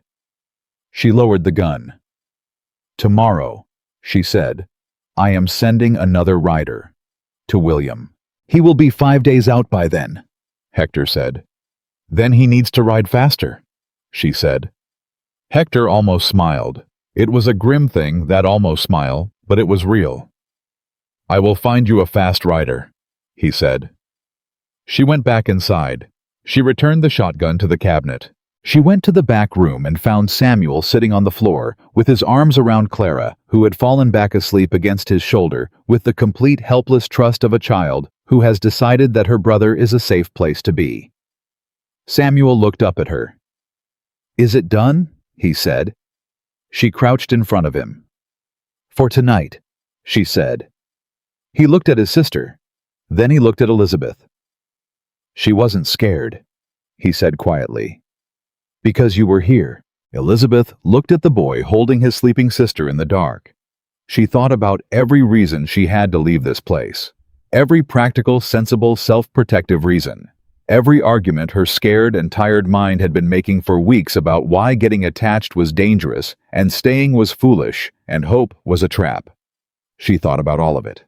And then she thought about Clara sleeping against Samuel's shoulder because she felt safe, because Elizabeth was here. "Go back to sleep," Elizabeth said softly. "Both of you. I will be right outside the door." She settled herself in the hallway, with her back against the wall, and she stayed there until the house went fully quiet, and she was certain nothing else was coming tonight. And somewhere in the small hours before dawn, a man named William Dawson, on a cattle road 2 days closer than his letter had said, because he had pushed harder than he planned, because something kept pulling at him that he did not have a name for, yet looked up at the Montana sky and told himself he was riding fast because of the drive schedule. He was a very bad liar. He had always been a very bad liar. He pushed the horses faster and did not stop to examine why, and the miles between him and home got shorter, one at a time, and somewhere in the dark of a ranch house 6 miles east of Harlan Creek, a woman sat in a hallway with her back against the wall and kept watch over 2 sleeping children, and waited for morning to come. William Dawson rode through the gate of his own ranch at 4:30 in the morning. He had not slept in 2 days. He had pushed his horse harder than was fair, and made up 3 days on the road in a way that would have seemed impossible to anyone who did not understand what it felt like to be pulled toward something with a force that had no practical explanation. He told himself the entire ride that he was coming back because of the rider Elizabeth had sent. Because of the news that men had come to his gate twice and come back a 3rd time with reinforcements. Because his children were in that house, and he was their father, and his place was with them. All of that was true. None of it was the whole truth. He rode through the gate and across the dark yard, and swung down from his horse, and before he had finished tying the reins, the front door opened.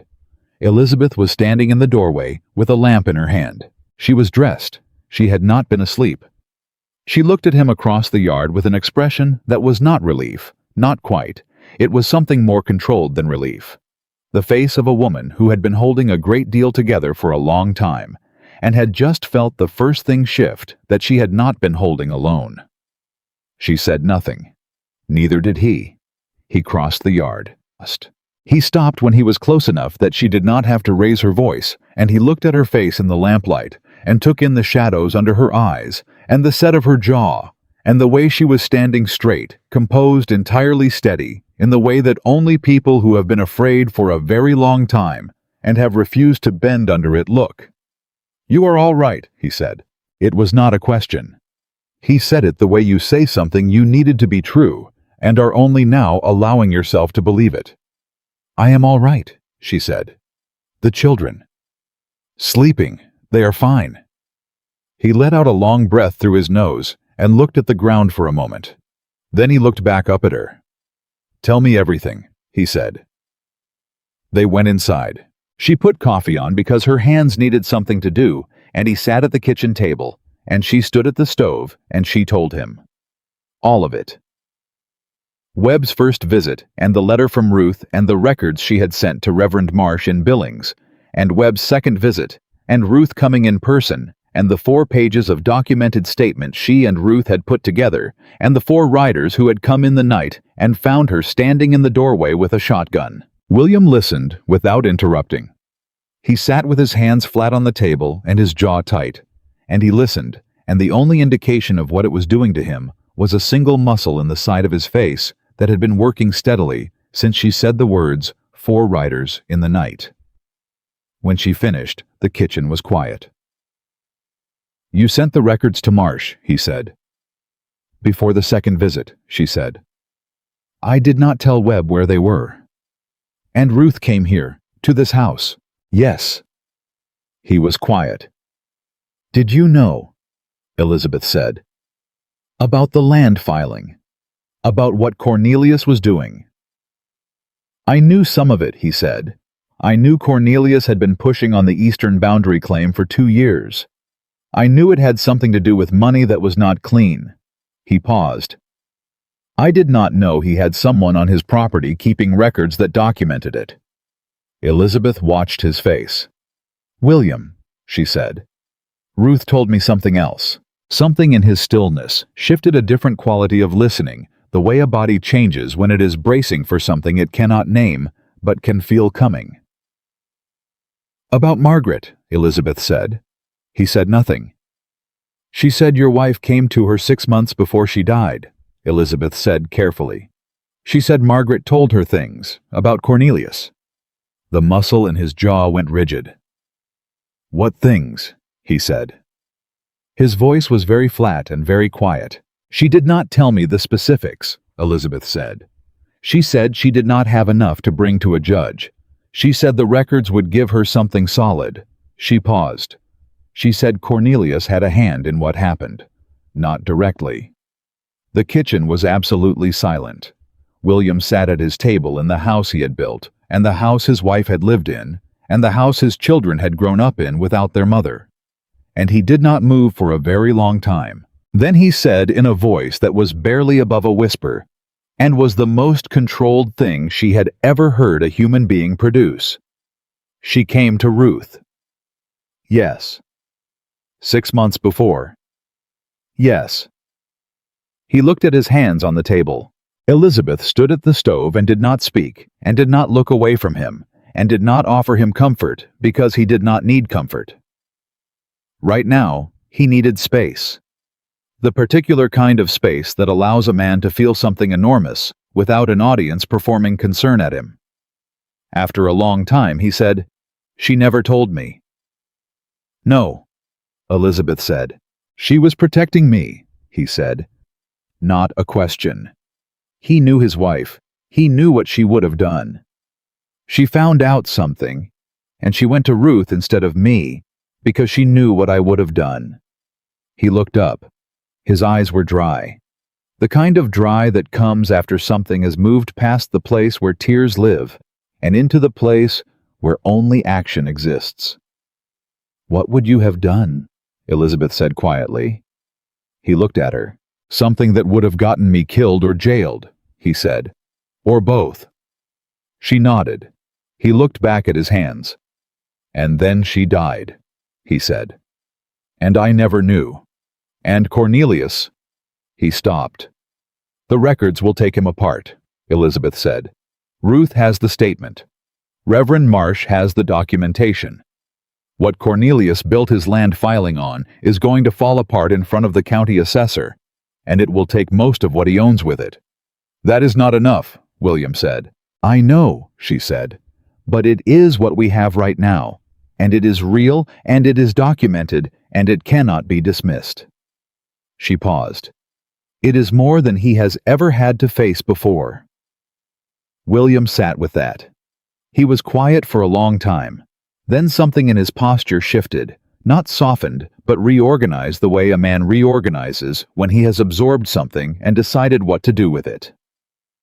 I need to ride to Billings, he said, to Marsh. I need to see those records myself. Yes, she said, and I need to talk to Ruth. Yes. And I need to go see Cornelius Holt. William? Not the way you are thinking, he said. He looked at her directly. I am not going to do something that gets me killed or jailed. I am going to look him in the eye and let him know that I know. That is all. She held his gaze. She believed him. She was not entirely sure she should believe him, but she did. After the children are up, she said. After breakfast. Not at 5 in the morning. Something passed over his face that might in better circumstances have been the beginning of a smile. After breakfast, he agreed. She turned back to the stove. He stayed at the table, and the coffee finished, and she poured 2 cups and set one in front of him, and kept one for herself, and they sat in the kitchen in the early hours of the morning, while the house slept around them, and for a little while neither of them said anything, because everything that needed to be said had been said, and everything that still needed to happen had not happened yet, and there was nothing wrong with the space in between. Elizabeth, William said. She looked at him. You stood in that doorway with a shotgun, he said, against 4 men. Yes, she said, alone. Hector was at the gate, she said. You stood in that doorway, he said again, with a shotgun in the dark to protect my children. She looked at him steadily. They are worth protecting, she said. He looked at her for a long moment. The lamplight was between them, and his eyes were very dark and very clear, and she held his gaze because looking away would have been a kind of lie. Yes, he said quietly. They are. He did not say anything else. He did not have to. Clara found him at the kitchen table at 6 in the morning and went completely to pieces in the best possible way, all arms and noise and absolute relief, the crying of a child who has been holding herself together and has finally found the person she needed to fall apart with. William held her and said nothing and looked over her head at Elizabeth with an expression she filed away somewhere safe inside herself. Samuel came in and stood in the doorway and looked at his father. You're back early, Samuel said. I am, William said. Good, Samuel said. He sat down at the table and reached across and covered his father's hand with his own small one for exactly 3 seconds, the most physical affection Samuel Dawson had ever voluntarily offered in Elizabeth's presence. Then he picked up his fork and said, Is there eggs? There are eggs, Elizabeth said. She made breakfast. It felt like the most ordinary thing in the world, and it was completely extraordinary. And she was aware of both of those things simultaneously, and did not know what to do with either of them. After breakfast, William rode out. He went to Ruth first. He was gone 3 hours. When he came back, his face was very still in the way it got when he had heard something that had rearranged the world as he understood it. He unsaddled his horse and came inside and stood in the kitchen and looked at Elizabeth. She told me, he said, what Margaret told her. Elizabeth waited. You should know, he said, because you are part of this now. What Cornelius did, what he arranged it was about money. Margaret had inherited a piece of land from her father. Small, but it bordered Cornelius's eastern claim. He needed it. He offered to buy it. She refused. He stopped. After she died, the land transferred to me automatically, which is why Cornelius cannot finalize the filing without dealing with me. or dealing with someone connected to the original property records. Elizabeth went very still. "That is why he came after me," she said slowly. "You were a loose end," William said. "He needed you discredited or gone before the assessor started looking. Your records showed money moving from his accounts to a specific transaction he was trying to hide. A payment." His jaw tightened. "A payment to a man who is no longer in this territory." The word hung in the air between them, and neither of them said it out loud, and neither of them needed to. "Ruth is going to testify," William said. "She has agreed. She has documentation of her own that she has been keeping for 2 years. Combined with what you have sent to Marsh." He stopped. He looked at her. "Elizabeth, this is going to be enough. What you kept, what you held on to when you had every reason to let it go. It is going to be enough." She thought about herself in that dirt street in Harlan Creek. The scattered coins, the turned backs. The choice to keep those records tucked inside her Bible when throwing them away would have been so much lighter and so much easier. She had not known what she was carrying. She had only known it was hers, and no one was taking it. "What happens now?" she said. "I ride to Billings tomorrow," he said. "I go to Marsh and I take the records to the county assessor myself. Ruth will meet us there. Her husband." He paused. "Her husband is going with her." Elizabeth looked at him. "He chose right?" she said.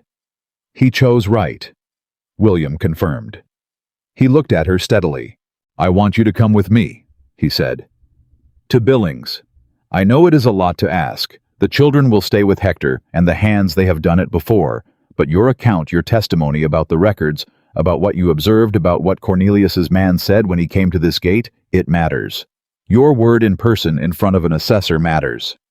"Of course I will come," Elizabeth said. He looked at her like he had not been entirely certain of that answer and was adjusting to having it. "You do not have to," he said. "William," she said, "I have been fighting this man since before I knew what I was fighting him about. I am not stopping now." He was quiet for a moment. Then, "All right," he said. "We leave at first light." They left at first light. The ride to Billings took most of the day, and they rode in the comfortable quiet of people who have run out of the need to fill silence, occasionally talking about practical things, the route the children, how long the process would take at the assessor's office, and occasionally not talking at all, which was its own kind of conversation. At one point, somewhere in the middle of the day, on a long flat stretch of road, William said without preamble, "How long did you know about Ruth's letter before you opened it?" She glanced at him. "One evening," she said. "You debated it." "Yes. And then you opened it anyway." "I was alone in that house with your children," she said. Something connected to the Holt name had just arrived at the gate. I was not going to sit on it. He nodded. "I would have done the same," he said. "I know," she said. "That is partly why I did it." He looked at her sideways. She kept her eyes on the road. "You made decisions the whole time I was gone," he said. "Good ones, hard ones, ones I could not have made better myself." "I had help," she said. "Hector, Ruth, Pete the rider who went to Billings." "They were your decisions," he said. "You organized them. You held it together." She did not know what to do with that, so she looked at the road and said nothing, and he seemed to understand that that was not the moment to push it further, and they rode on. Reverend Marsh was a compact, serious man with kind eyes and the handshake of someone who means what he does. He had kept the records in his church safe and produced them immediately when William presented himself with the air of a man who had understood the weight of what he was holding and had not taken it lightly. He looked at Elizabeth when William introduced her. "You are the one who kept these," he said. "Yes," she said. 8 months, he said. "Every transaction." "Yes."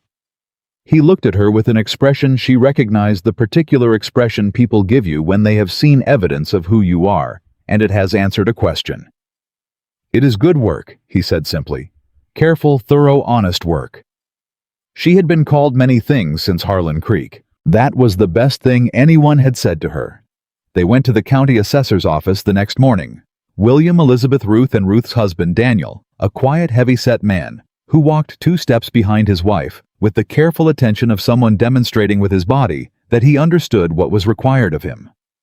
Ruth walked into that office like a woman who had been waiting 20 years for a door to open and had finally found the right key. The assessor was a thin, careful man named Price, who had the look of someone who had seen a great deal of paperwork and very little drama, and was now looking at 4 people standing in his office with the combined air of a reckoning and trying to calibrate how much of his morning this was going to consume. It consumed all of it. Elizabeth gave her account in the clear, precise way she did everything. Not dramatic, not embellished. Exactly what happened in the order. It happened with the specific details that made it impossible to dismiss as a woman's feeling about a man she disliked. She set her statement on the assessor's desk alongside the 8 months of records and Reverend Marsh's written attestation that the documents had been in his keeping untouched. Price read through everything without speaking for 45 minutes. Nobody in the room made a sound. Clara had once asked Elizabeth what courage felt like back in the first week when Elizabeth had sat with her through the tail end of a nightmare, and Clara had asked in the drowsy, honest way of half-asleep children whether being brave was hard. Elizabeth had told her it was mostly just about deciding to keep going, even when you were scared. She thought about that now sitting in a chair in a county assessor's office in Billings, Montana, while a thin, careful man read 8 months of her handwriting and the future of a great deal of things sat balanced on whatever he was about to say. She was scared. She kept going. Price set the documents down. He looked at Elizabeth. He looked at William. He looked at Ruth. "I am going to need to make some inquiries," he said carefully. "This level of financial irregularity, if documented as thoroughly as these records suggest." He stopped. "Mr. Holt's land filing will be suspended pending investigation. Immediately. This afternoon." Ruth let out a breath. Just one. Small and controlled. "The inquiry," William said. "How long?" "Weeks," Price said. "Possibly longer. This is not something we move through quickly, but..." He looked at the records. "We move through it." "Will he know?" Elizabeth said. "Will Holt know today that the filing has been suspended?" "He will know when I send the formal notice to his attorney," Price said, "which will be by end of business today." She thought about what that would mean. Cornelius Holt receiving notice that his land filing was suspended on the same day that he found out the records he had been hunting had been sitting in a county assessor's office for the past 24 hours. She thought about what a man like that did when he ran out of moves. William was thinking the same thing. She could see it. "He will come to the ranch," William said. "Yes," she said. "Then we go home today," he said. "We ride straight back." They made it home by nightfall. The children were safe. Hector confirmed it immediately, both fine, both fed, both asleep.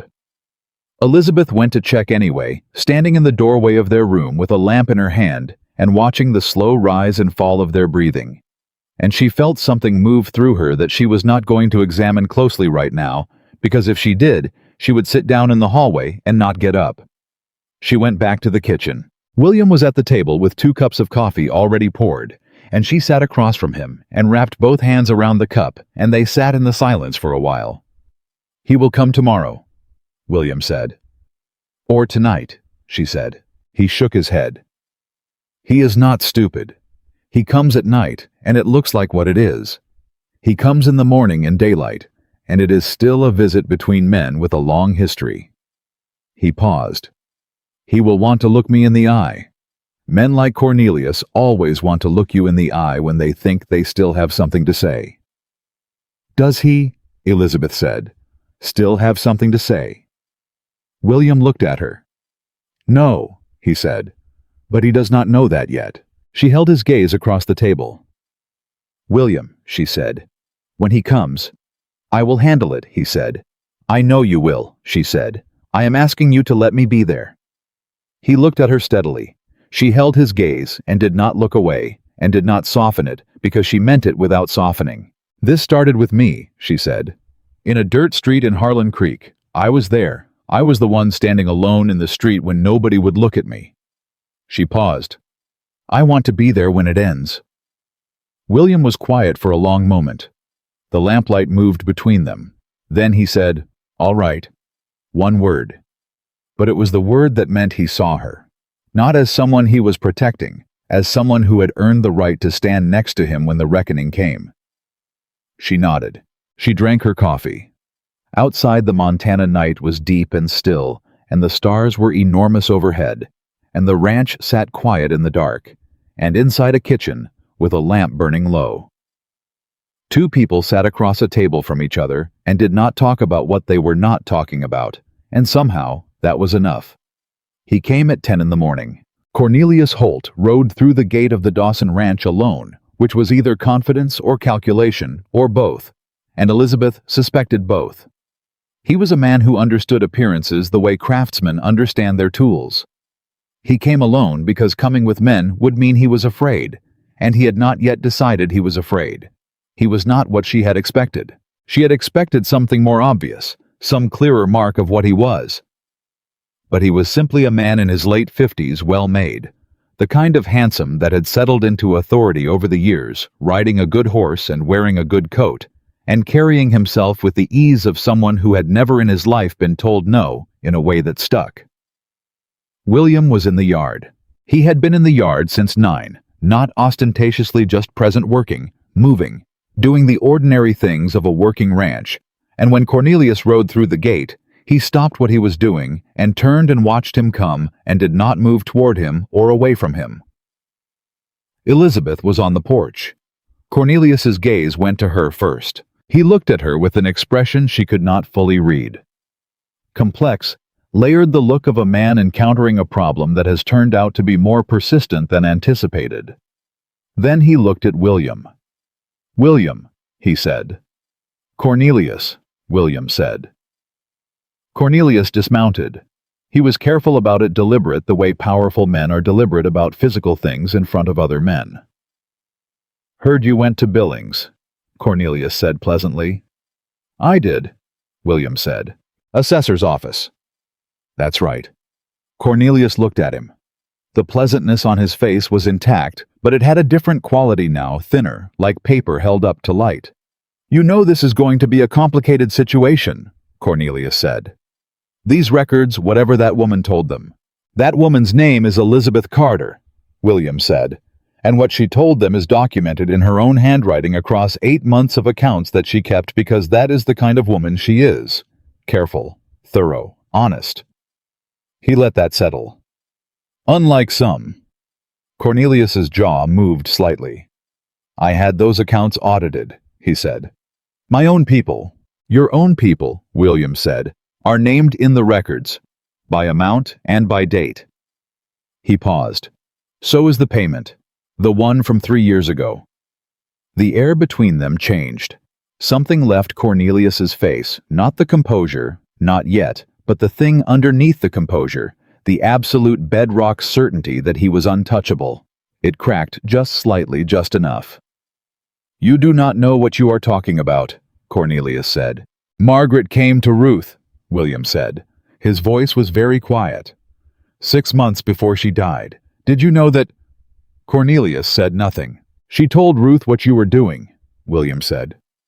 "Ruth has been keeping her own records, her own account of what she knew and when she knew it."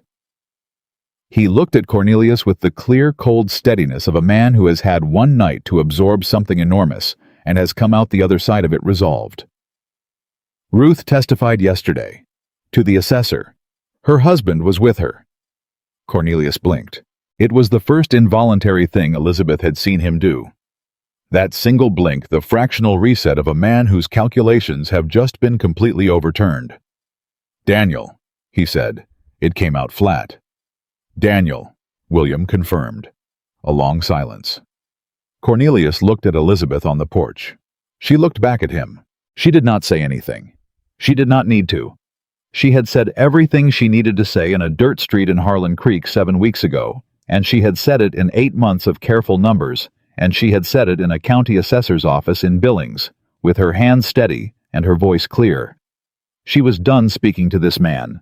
She simply looked at him, and he looked at her, And for the first time in all of it all, the manipulation and the dismissal and the threat and the men at the gate and the tampered letter and the long weeks of fear and holding and not bending, she watched something move through Cornelius Holt's eyes that she recognized.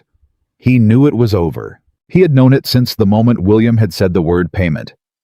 But she watched him finish, knowing it now completely in the particular way of men who have spent their lives being the ones who decide when things are over. This time, someone else had decided. William took one step forward.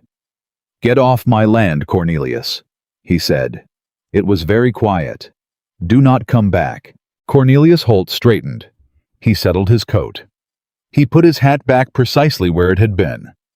He mounted his horse with the same deliberate care he had dismounted with, and he turned the horse around, and he rode back through the gate without looking at either of them. Elizabeth watched him go. She watched until he was off the road and out of sight. Then she let out a breath. Just one. Small and controlled. Like Ruth in the assessor's office. Like a woman who has been holding her breath for a very long time and has finally found a place where it is safe to breathe. William crossed the yard and came to the porch and stopped at the bottom of the steps and looked up at her. She looked down at him. Neither of them spoke for a moment. Then she said, "He's gone." "He's gone," William said. He was looking at her the way he had looked at her when he rode in before dawn 2 mornings ago. That particular look, the one that said something he was not going to say out loud, except this time it was slightly different, slightly closer to the surface, like a man who is reconsidering the distance between what he feels and what he is willing to say. "Elizabeth," he said. "William," she said. The children came barreling out the front door. Clara first, then Samuel, at a slightly more dignified pace that he abandoned entirely when he saw his father standing in the yard. And the moment broke, the way moments do, when children arrive cleanly and without ceremony. And William caught Clara, and Samuel came to stand beside Elizabeth and looked up at her. "Is it done?" he said. She looked at him, this boy who had been asking her that question in various forms since the night 4 riders came to the gate. "Yes," she said. "It is done." Samuel nodded. He reached out and took her hand. Not the reaching of a child seeking comfort. The reaching of a person who has decided to claim something. She held on. Samuel's hand in hers. That was what she kept coming back to in the days that followed. Not the look on Cornelius Holt's face when the certainty drained out of it. Not the moment William said, "Get off my land," and meant every syllable. Not even the breath she had finally let herself release when Cornelius rode through the gate and did not come back. What she kept coming back to was a 6-year-old boy reaching out and taking her hand in the yard of his father's ranch like it was the most natural thing in the world, like it was already decided, like she was already his. She did not know what to do with that.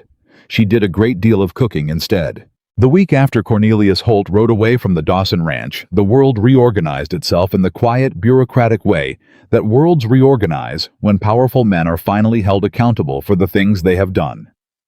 Word came from Billings that the land filing had been formally suspended. Word came from Ruth through a letter that arrived unsealed and untampered, because there was no longer anyone paying to open letters on that road, that the assessor's inquiry had expanded to include 3 additional transactions flagged by Elizabeth's records.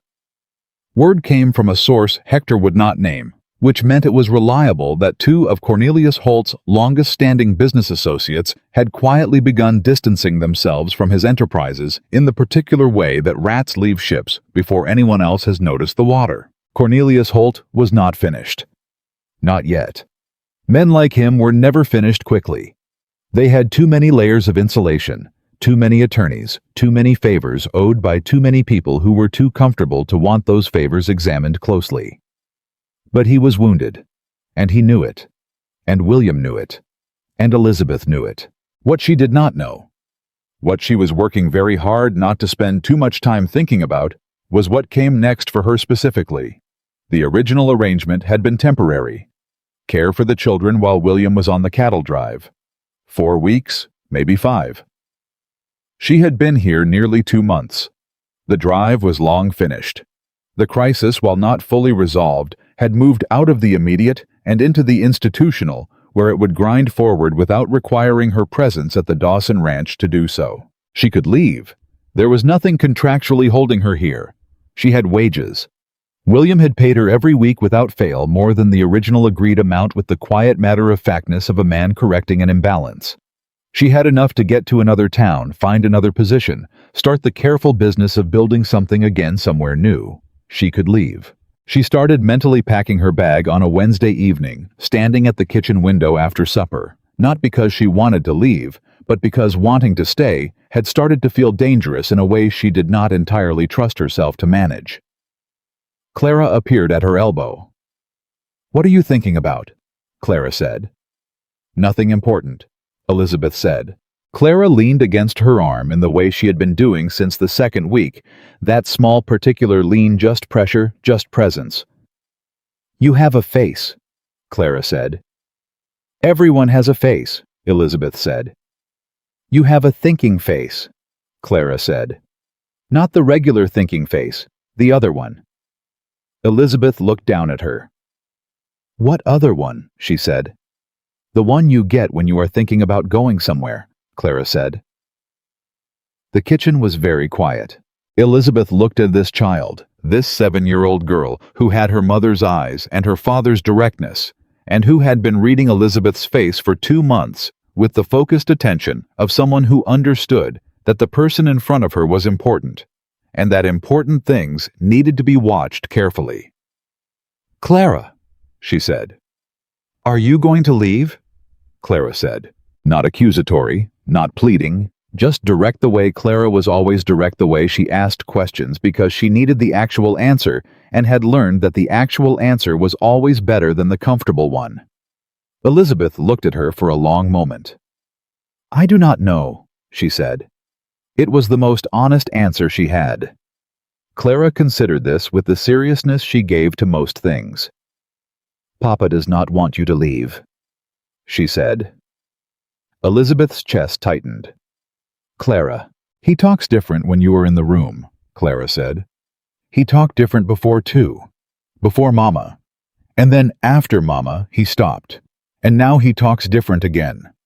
She looked up at Elizabeth with complete, uncalculated certainty. "That means something." Elizabeth did not have words for a moment. She was standing in a kitchen being told the most important thing anyone had said to her in years by a 7-year-old who had no idea she was doing it. "Your papa and I," she started carefully. "I know you are not our mama," Clara said. "I am not a baby. I know you are not her." She paused. "But you are you, and we like you, and that is different from Mama, but it is not less." Elizabeth put her arm around Clara's shoulders. She did not trust herself to speak. Clara let herself be held for a moment, then straightened with the practicality of a child who has said what needed saying, and considers the matter settled. "I am going to go finish my book," she said. "All right," Elizabeth managed. Clara went. Elizabeth stood at the kitchen window for a long time after that. William found her there an hour later.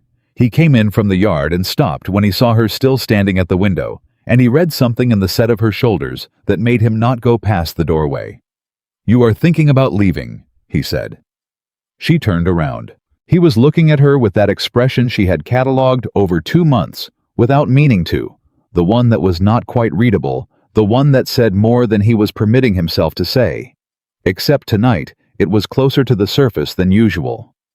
Tonight, the distance between what was in his face and what he was willing to say out loud was smaller than she had ever seen it. "The original arrangement is finished," she said. "The drive is done. The immediate danger has passed. The inquiry is still ongoing," he said. "I am not needed for the inquiry," she said. "Reverend Marsh has the records. Ruth has the statement. Price has everything he needs." William was quiet. "Is that why you would stay?" he said. "Because you are needed for the inquiry?" She looked at him. "No," she said. "Then say what you actually mean," he said. Not harsh, just direct. The way he was always direct when he had decided a thing was important enough to be direct about. She looked at him across the kitchen. She thought about a dirt road outside Harlan Creek on a July morning, and a wagon that slowed, and a little girl's hand reaching out across the space between them. She thought about 2 months of ordinary mornings and difficult evenings, and the particular texture of a life that fit. She thought about a man at a kitchen table before dawn saying, "You are all right," like he had needed to say it. She thought about Samuel's hand closing around hers in the yard. "I do not want to leave," she said. The words came out plainly without decoration, because that was the only way she knew how to say them. William crossed the kitchen. He stopped close enough that she would have had to take a step back if she wanted distance between them, and she did not take a step back. "Then do not leave," he said. "William. Elizabeth." He said her name the way he said things that mattered, quietly, finally. "I am not asking you to replace something. I am not asking you to be something you are not." He looked at her steadily. "I am asking you to stay, because this house is better with you in it, because my children are better, because I am—" He stopped. She waited. "I am better," he said. "I did not expect that. I was not looking for it. But it is true, and I am not a man who looks away from true things because they are inconvenient." She looked at him. She thought about every practical reason this was complicated. Every way it could go wrong. Every version of this conversation in which she was a woman with no family and no history in this territory, and no claim on anything here except what had been built over 2 months of extraordinary circumstances. She thought about all of it. And then she thought about Clara saying that means something. "All right," she said. He blinked. It was the second time she had said all right to him in 2 months. The first time was on a dirt road with a cloth bag in her hand and nothing else. This time she had considerably more. "All right," he said. Neither of them moved for a moment. Then she said, "You should know that I am not easy to live with." "Neither am I," he said. "I have opinions about how things should be done." "I have noticed," he said. Something in his face shifted that almost smile, the one she had catalogued as carefully as everything else. "I reorganized your kitchen in the first week," she said. "I know," he said. "I could find everything better afterward." She almost laughed. She caught it before it escaped, but he saw it. She could tell by the way his expression changed, by the particular quality of attention he gave her in the moment it nearly happened. "Stay," he said. "That is all I am asking. Stay and we will figure out the rest." She nodded. Just once. But she meant it. 2 weeks later, on a Saturday afternoon, when the light was golden and long across the land, William Dawson rode into Harlan Creek. He rode in alone, which was a choice. He could have brought men. He had enough of them. He could have made it a statement of force, the kind of entrance that announced itself before it arrived. He chose not to. He rode in the way he rode everywhere steadily without ceremony, and he went to 3 places. He went to the bank where he had a conversation with the manager that lasted 40 minutes and ended with the manager looking considerably more uncomfortable than when it started. He went to the general store where he paid Elizabeth's full 8 months of outstanding wages in front of the proprietor and 2 other customers in cash drawn from Cornelius Holt's suspended accounts through a legal process that Price's office had facilitated. And he said clearly and without raising his voice that these wages had been illegally withheld and were being returned to their rightful owner. And he went to the church. He did not stay long at the church. He spoke to Reverend Gaines, who had been standing in front of his congregation every Sunday for the past 2 months, while Elizabeth was on the Dawson Ranch. And he said also, clearly also without raising his voice, that a woman named Elizabeth Carter had been publicly accused of theft in this town on false grounds by a man who is currently under formal inquiry by the county assessor's office, and that this congregation and this community owed her the same public acknowledgement of her innocence that they had extended to her guilt. Reverend Gaines said he would address it on Sunday. William said he would be there to hear it. He rode home. He told Elizabeth none of this until the following Monday, when a letter arrived from the bank confirming the wage transfer, and he set it on the kitchen table in front of her without comment. She read it. She looked up. "When did you do this?" she said. "Last Saturday," he said. She looked at him. "You did not tell me you were going," she said. "No," he said. "Why not?" He looked at her steadily. "Because you would have told me not to." She opened her mouth. She closed it. She looked at the letter in her hands. 8 months of wages. Her wages. The money she had stood in a dirt street and demanded and been publicly mocked for claiming she was owed. "The church," she said. "Did Reverend Gaines actually—" "On Sunday," William said. "Ruth was there. She sent word." Elizabeth set the letter down carefully on the table. She looked at it for a long moment. She thought about the woman who had walked away from Harlan Creek with a cloth bag and a broken heart and 8 months of unpaid work and the kind of bone-deep weariness that comes from discovering that the world does not balance out. She thought about what it would have meant to that woman to know this was coming. She thought about what it meant now. "Thank you," she said. It was not enough. She knew it was not enough. But it was what she had. William nodded. "It was yours," he said simply. "It was always yours." The inquiry into Cornelius Holt's financial conduct concluded 6 weeks later. The formal findings came to William by post, forwarded from Price's office in Billings, and he read them at the kitchen table on a Thursday evening, while Elizabeth made supper and the children did their lessons at the other end of the table. He read the whole document without expression, and then he set it down and said nothing for a moment. "Well," Samuel said without looking up from his book. "The land filing is permanently denied," William said. "The eastern boundary claim is nullified. There are 3 additional counts of financial misconduct referred to the territorial court." "What does that mean?" Clara said. "It means he lost," Samuel said, still reading. William looked at Elizabeth. She kept her eyes on the pot she was stirring. "It means it is over," William said. The kitchen was quiet for a moment. Then Clara said, "Good," in the small matter-of-fact way she said things that she considered settled, and went back to her letters. Elizabeth kept stirring. She was not going to cry in front of the children. She was making a considerable effort not to. She heard William push his chair back. She heard him cross the kitchen. She felt him stop behind her, not touching, just close, just present, in the way he had of being present, that she had stopped pretending she did not notice. "It is over," he said again, quietly. "For her." She nodded. She blinked. She kept stirring. He stayed there for a moment, and then he went back to the table, and she got the children's supper on, and the evening moved forward the way evenings moved.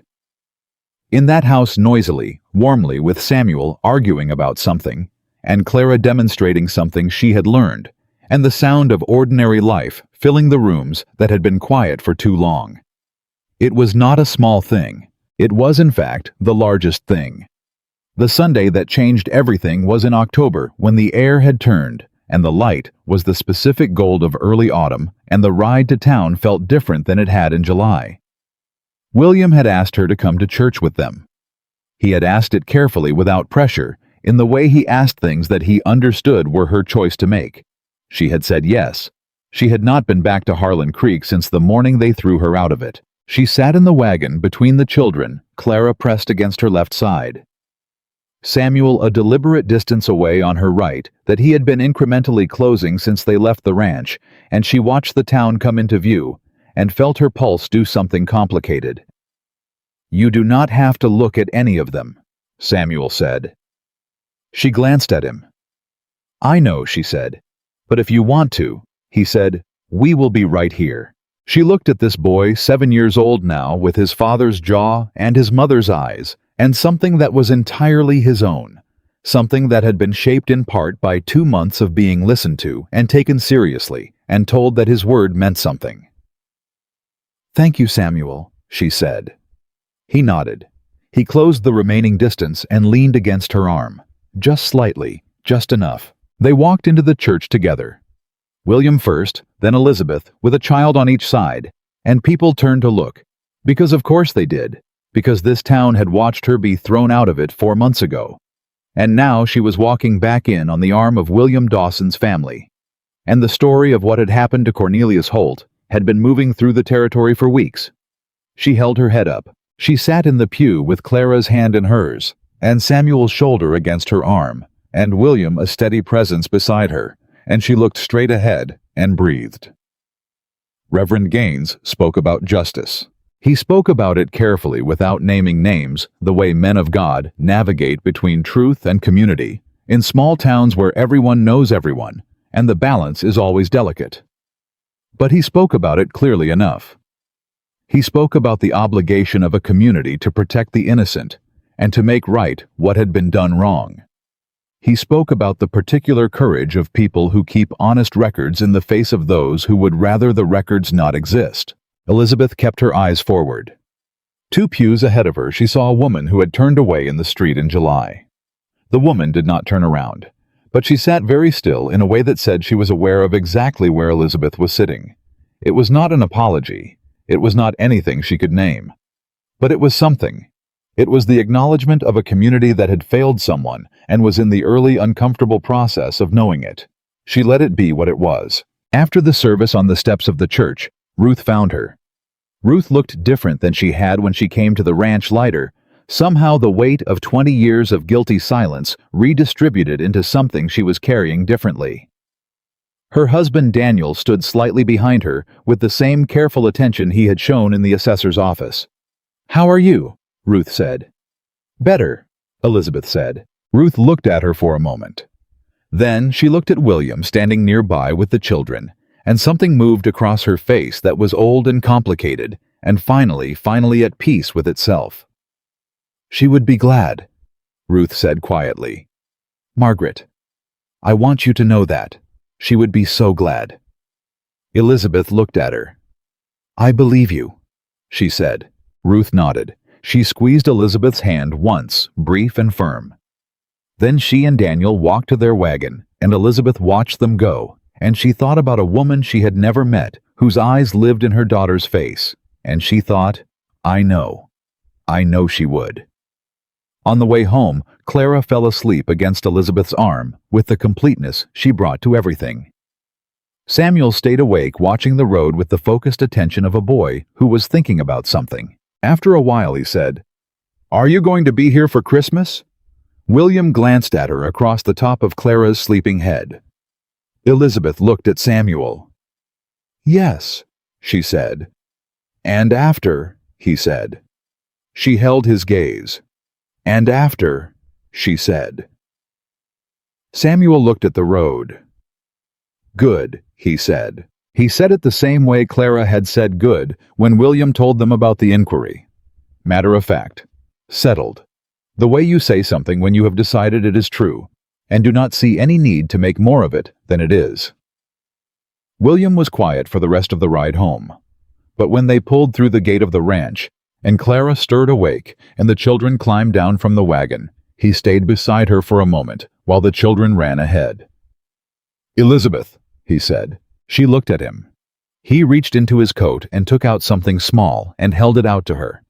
It was a ring, not elaborate, not extravagant. The kind of ring a rancher bought in a frontier town because it was honest and real and not trying to be anything it wasn't. Simple silver clean lines. She looked at it in his palm. She looked up at him. "I am not good at speeches," he said. "You know that." "I know," she said. "I am not going to tell you things I cannot back up with action," he said. "You have had enough of people who said things they did not mean."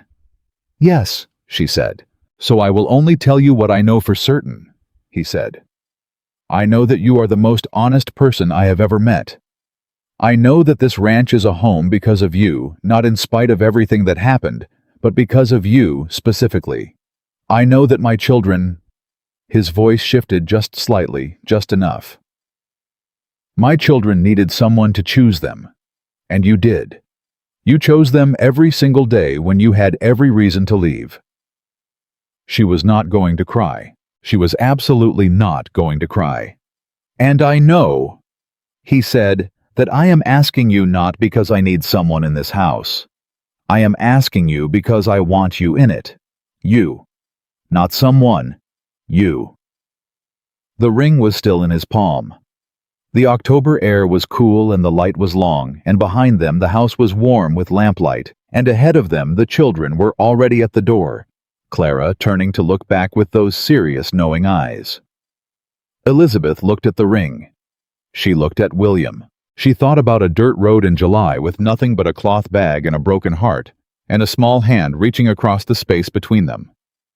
She thought about what she had built since then. Not been given. Not rescued into. Built with her own hands, her own nerve, her own refusal to be discarded quietly. She reached out and took the ring. She put it on her own hand because her hands were steady, and his were not just slightly, just barely, just enough that she noticed and loved him for it. "Yes," she said. He let out a breath, just one, long and slow and deep, like a man who has been braced for something for a long time and has just been told he can stop. She stepped forward and he put his arms around her, and she stood in the yard of the ranch that had become her home, with her face against his shoulder, and the ring on her finger, and the sound of Clara shouting from the doorway. "Samuel," she said. "Yes, Samuel," and Samuel's voice replying with elaborate composure that he knew obviously he had known for weeks. She laughed. It came out of her full and real, and not caught this time. Not held back. Not careful. Just laughter, honest and unguarded, the laughter of a woman who has finally landed in a place where there is nothing to be careful about. William's arms tightened around her. In the weeks that followed, the ranch settled into the shape it had always been reaching toward. Hector took one look at the ring on Elizabeth's hand the morning after and said absolutely nothing, which was the most eloquent thing he could have done. Pete, the young rider who had carried the records to Billings, shook William's hand and then turned to Elizabeth and shook hers with equal gravity, which she appreciated more than she showed. The children absorbed the change the way children absorb good things completely, without ceremony, as though it had always been coming, and they had simply been waiting for the adults to catch up. Clara stopped asking, "Are you going to leave?" She started saying, "When we do this, and when you teach me that, and when we go to town together," and every when was casual and certain, the language of a child who has stopped bracing for loss. Samuel, for his part, simply moved through the house with the settled confidence of a boy who had decided the important things were decided, and his attention was now required elsewhere. He brought Elizabeth books he had finished. He asked her opinions on things. He argued with her occasionally about things he cared about with the particular engaged energy of someone who is comfortable enough to disagree. She argued back. He loved it. She knew he loved it because his father did the same thing. That same quality of animation, the same focus, the same willingness to hold a position and examine it, and sometimes, when the evidence was sufficient, let it go.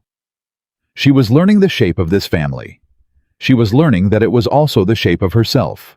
One evening in November, she was sitting at the kitchen table after supper, working through the ranch accounts. She had taken them over from William 3 weeks in, because his system was held together with optimism and habit, and she had a better one, and he had handed them over with visible relief when Samuel appeared in the doorway. He stood there for a moment, which was unusual. Samuel was not a hoverer. He came in when he had something to do and left when it was done. "What is it?" she said without looking up. "Nothing," he said. She looked up. He was leaning against the doorframe with his arms crossed in the way he crossed them when he was working up to something he was not sure how to say. "Samuel," she said. He looked at the floor. Then he looked at her. "I don't call you Mama," he said. "I know that." Her pen stopped moving. "I know you are not her," he said. "I know Clara knows too. We know." He paused. "But I wanted you to know that it is not because we do not. Because we—" He stopped. He was 7 years old, and he was trying to say something enormous in the limited vocabulary available to a 7-year-old, and she watched him struggle with it, and did not rescue him because he needed to get there himself. "It is not because we do not love you," he said finally.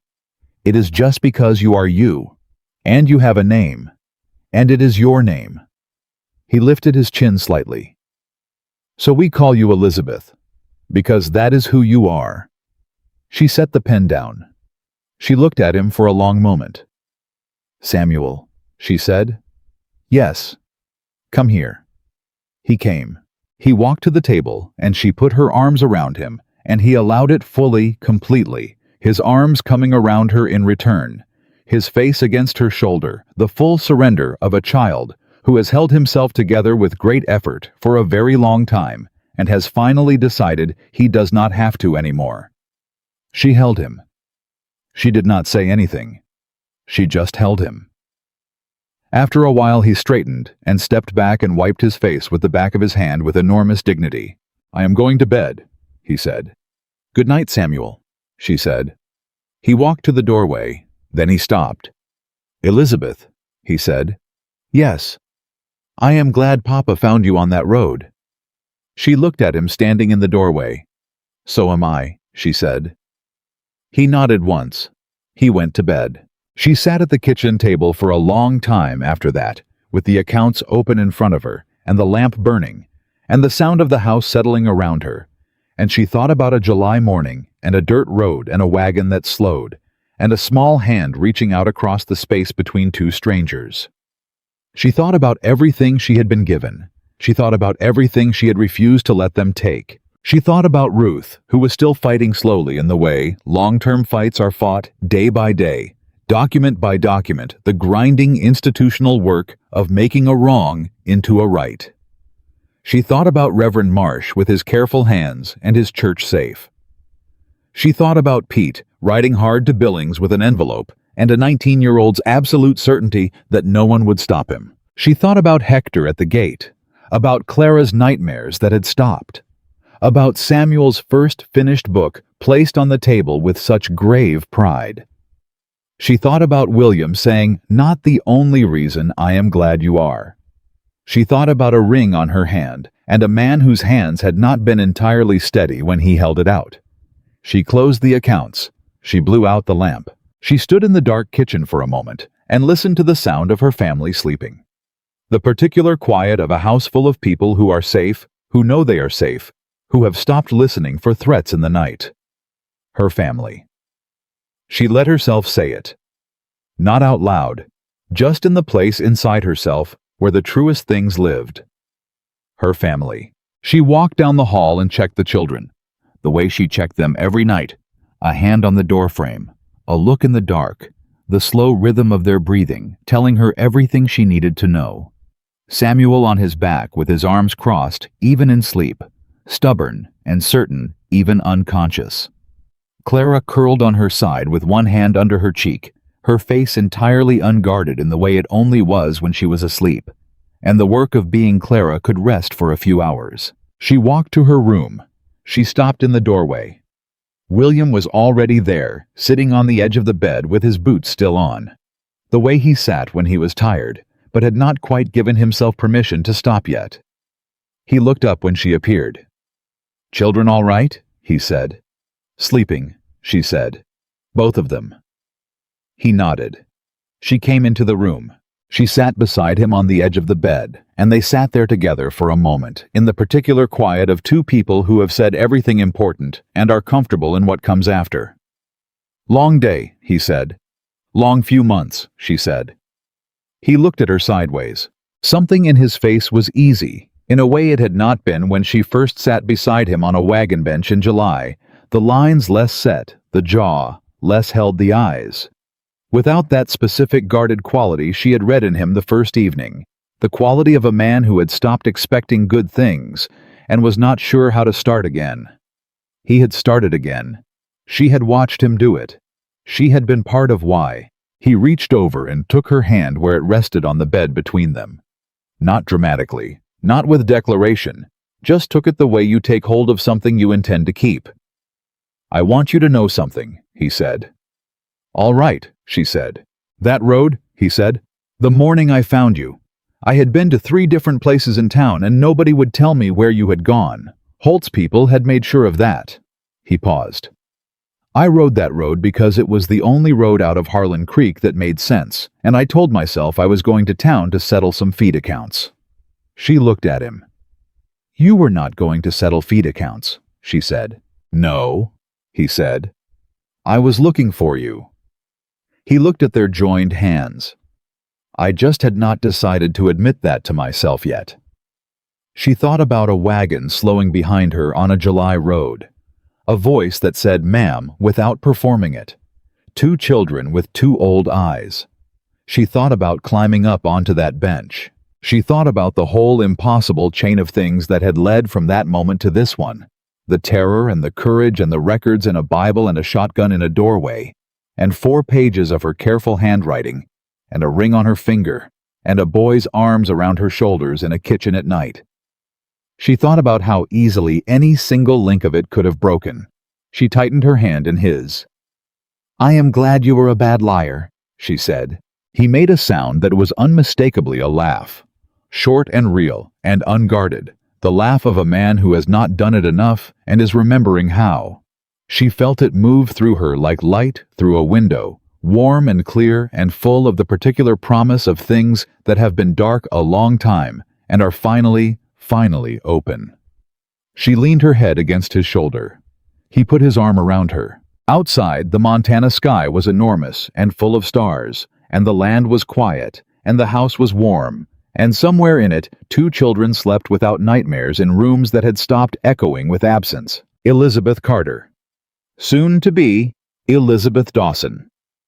Though she would always keep Carter too, because it was hers, and she had earned it, and no one was taking it, had arrived on this land with nothing but a cloth bag and a broken heart, and 8 months of someone else's dishonesty written in her own careful hand. She had arrived believing she was someone people could throw away. She left that belief on a dirt road in July, somewhere between the town that had discarded her and the wagon that had slowed. What she had built since then was not rescue. It was not charity.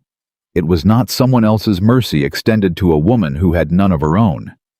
It was hers, earned, documented, defended, and kept the way she kept everything that mattered with both hands and clear eyes, and the kind of refusal that looks quiet from the outside and is made of iron all the way through. She had walked into this land with nothing. She had made it home.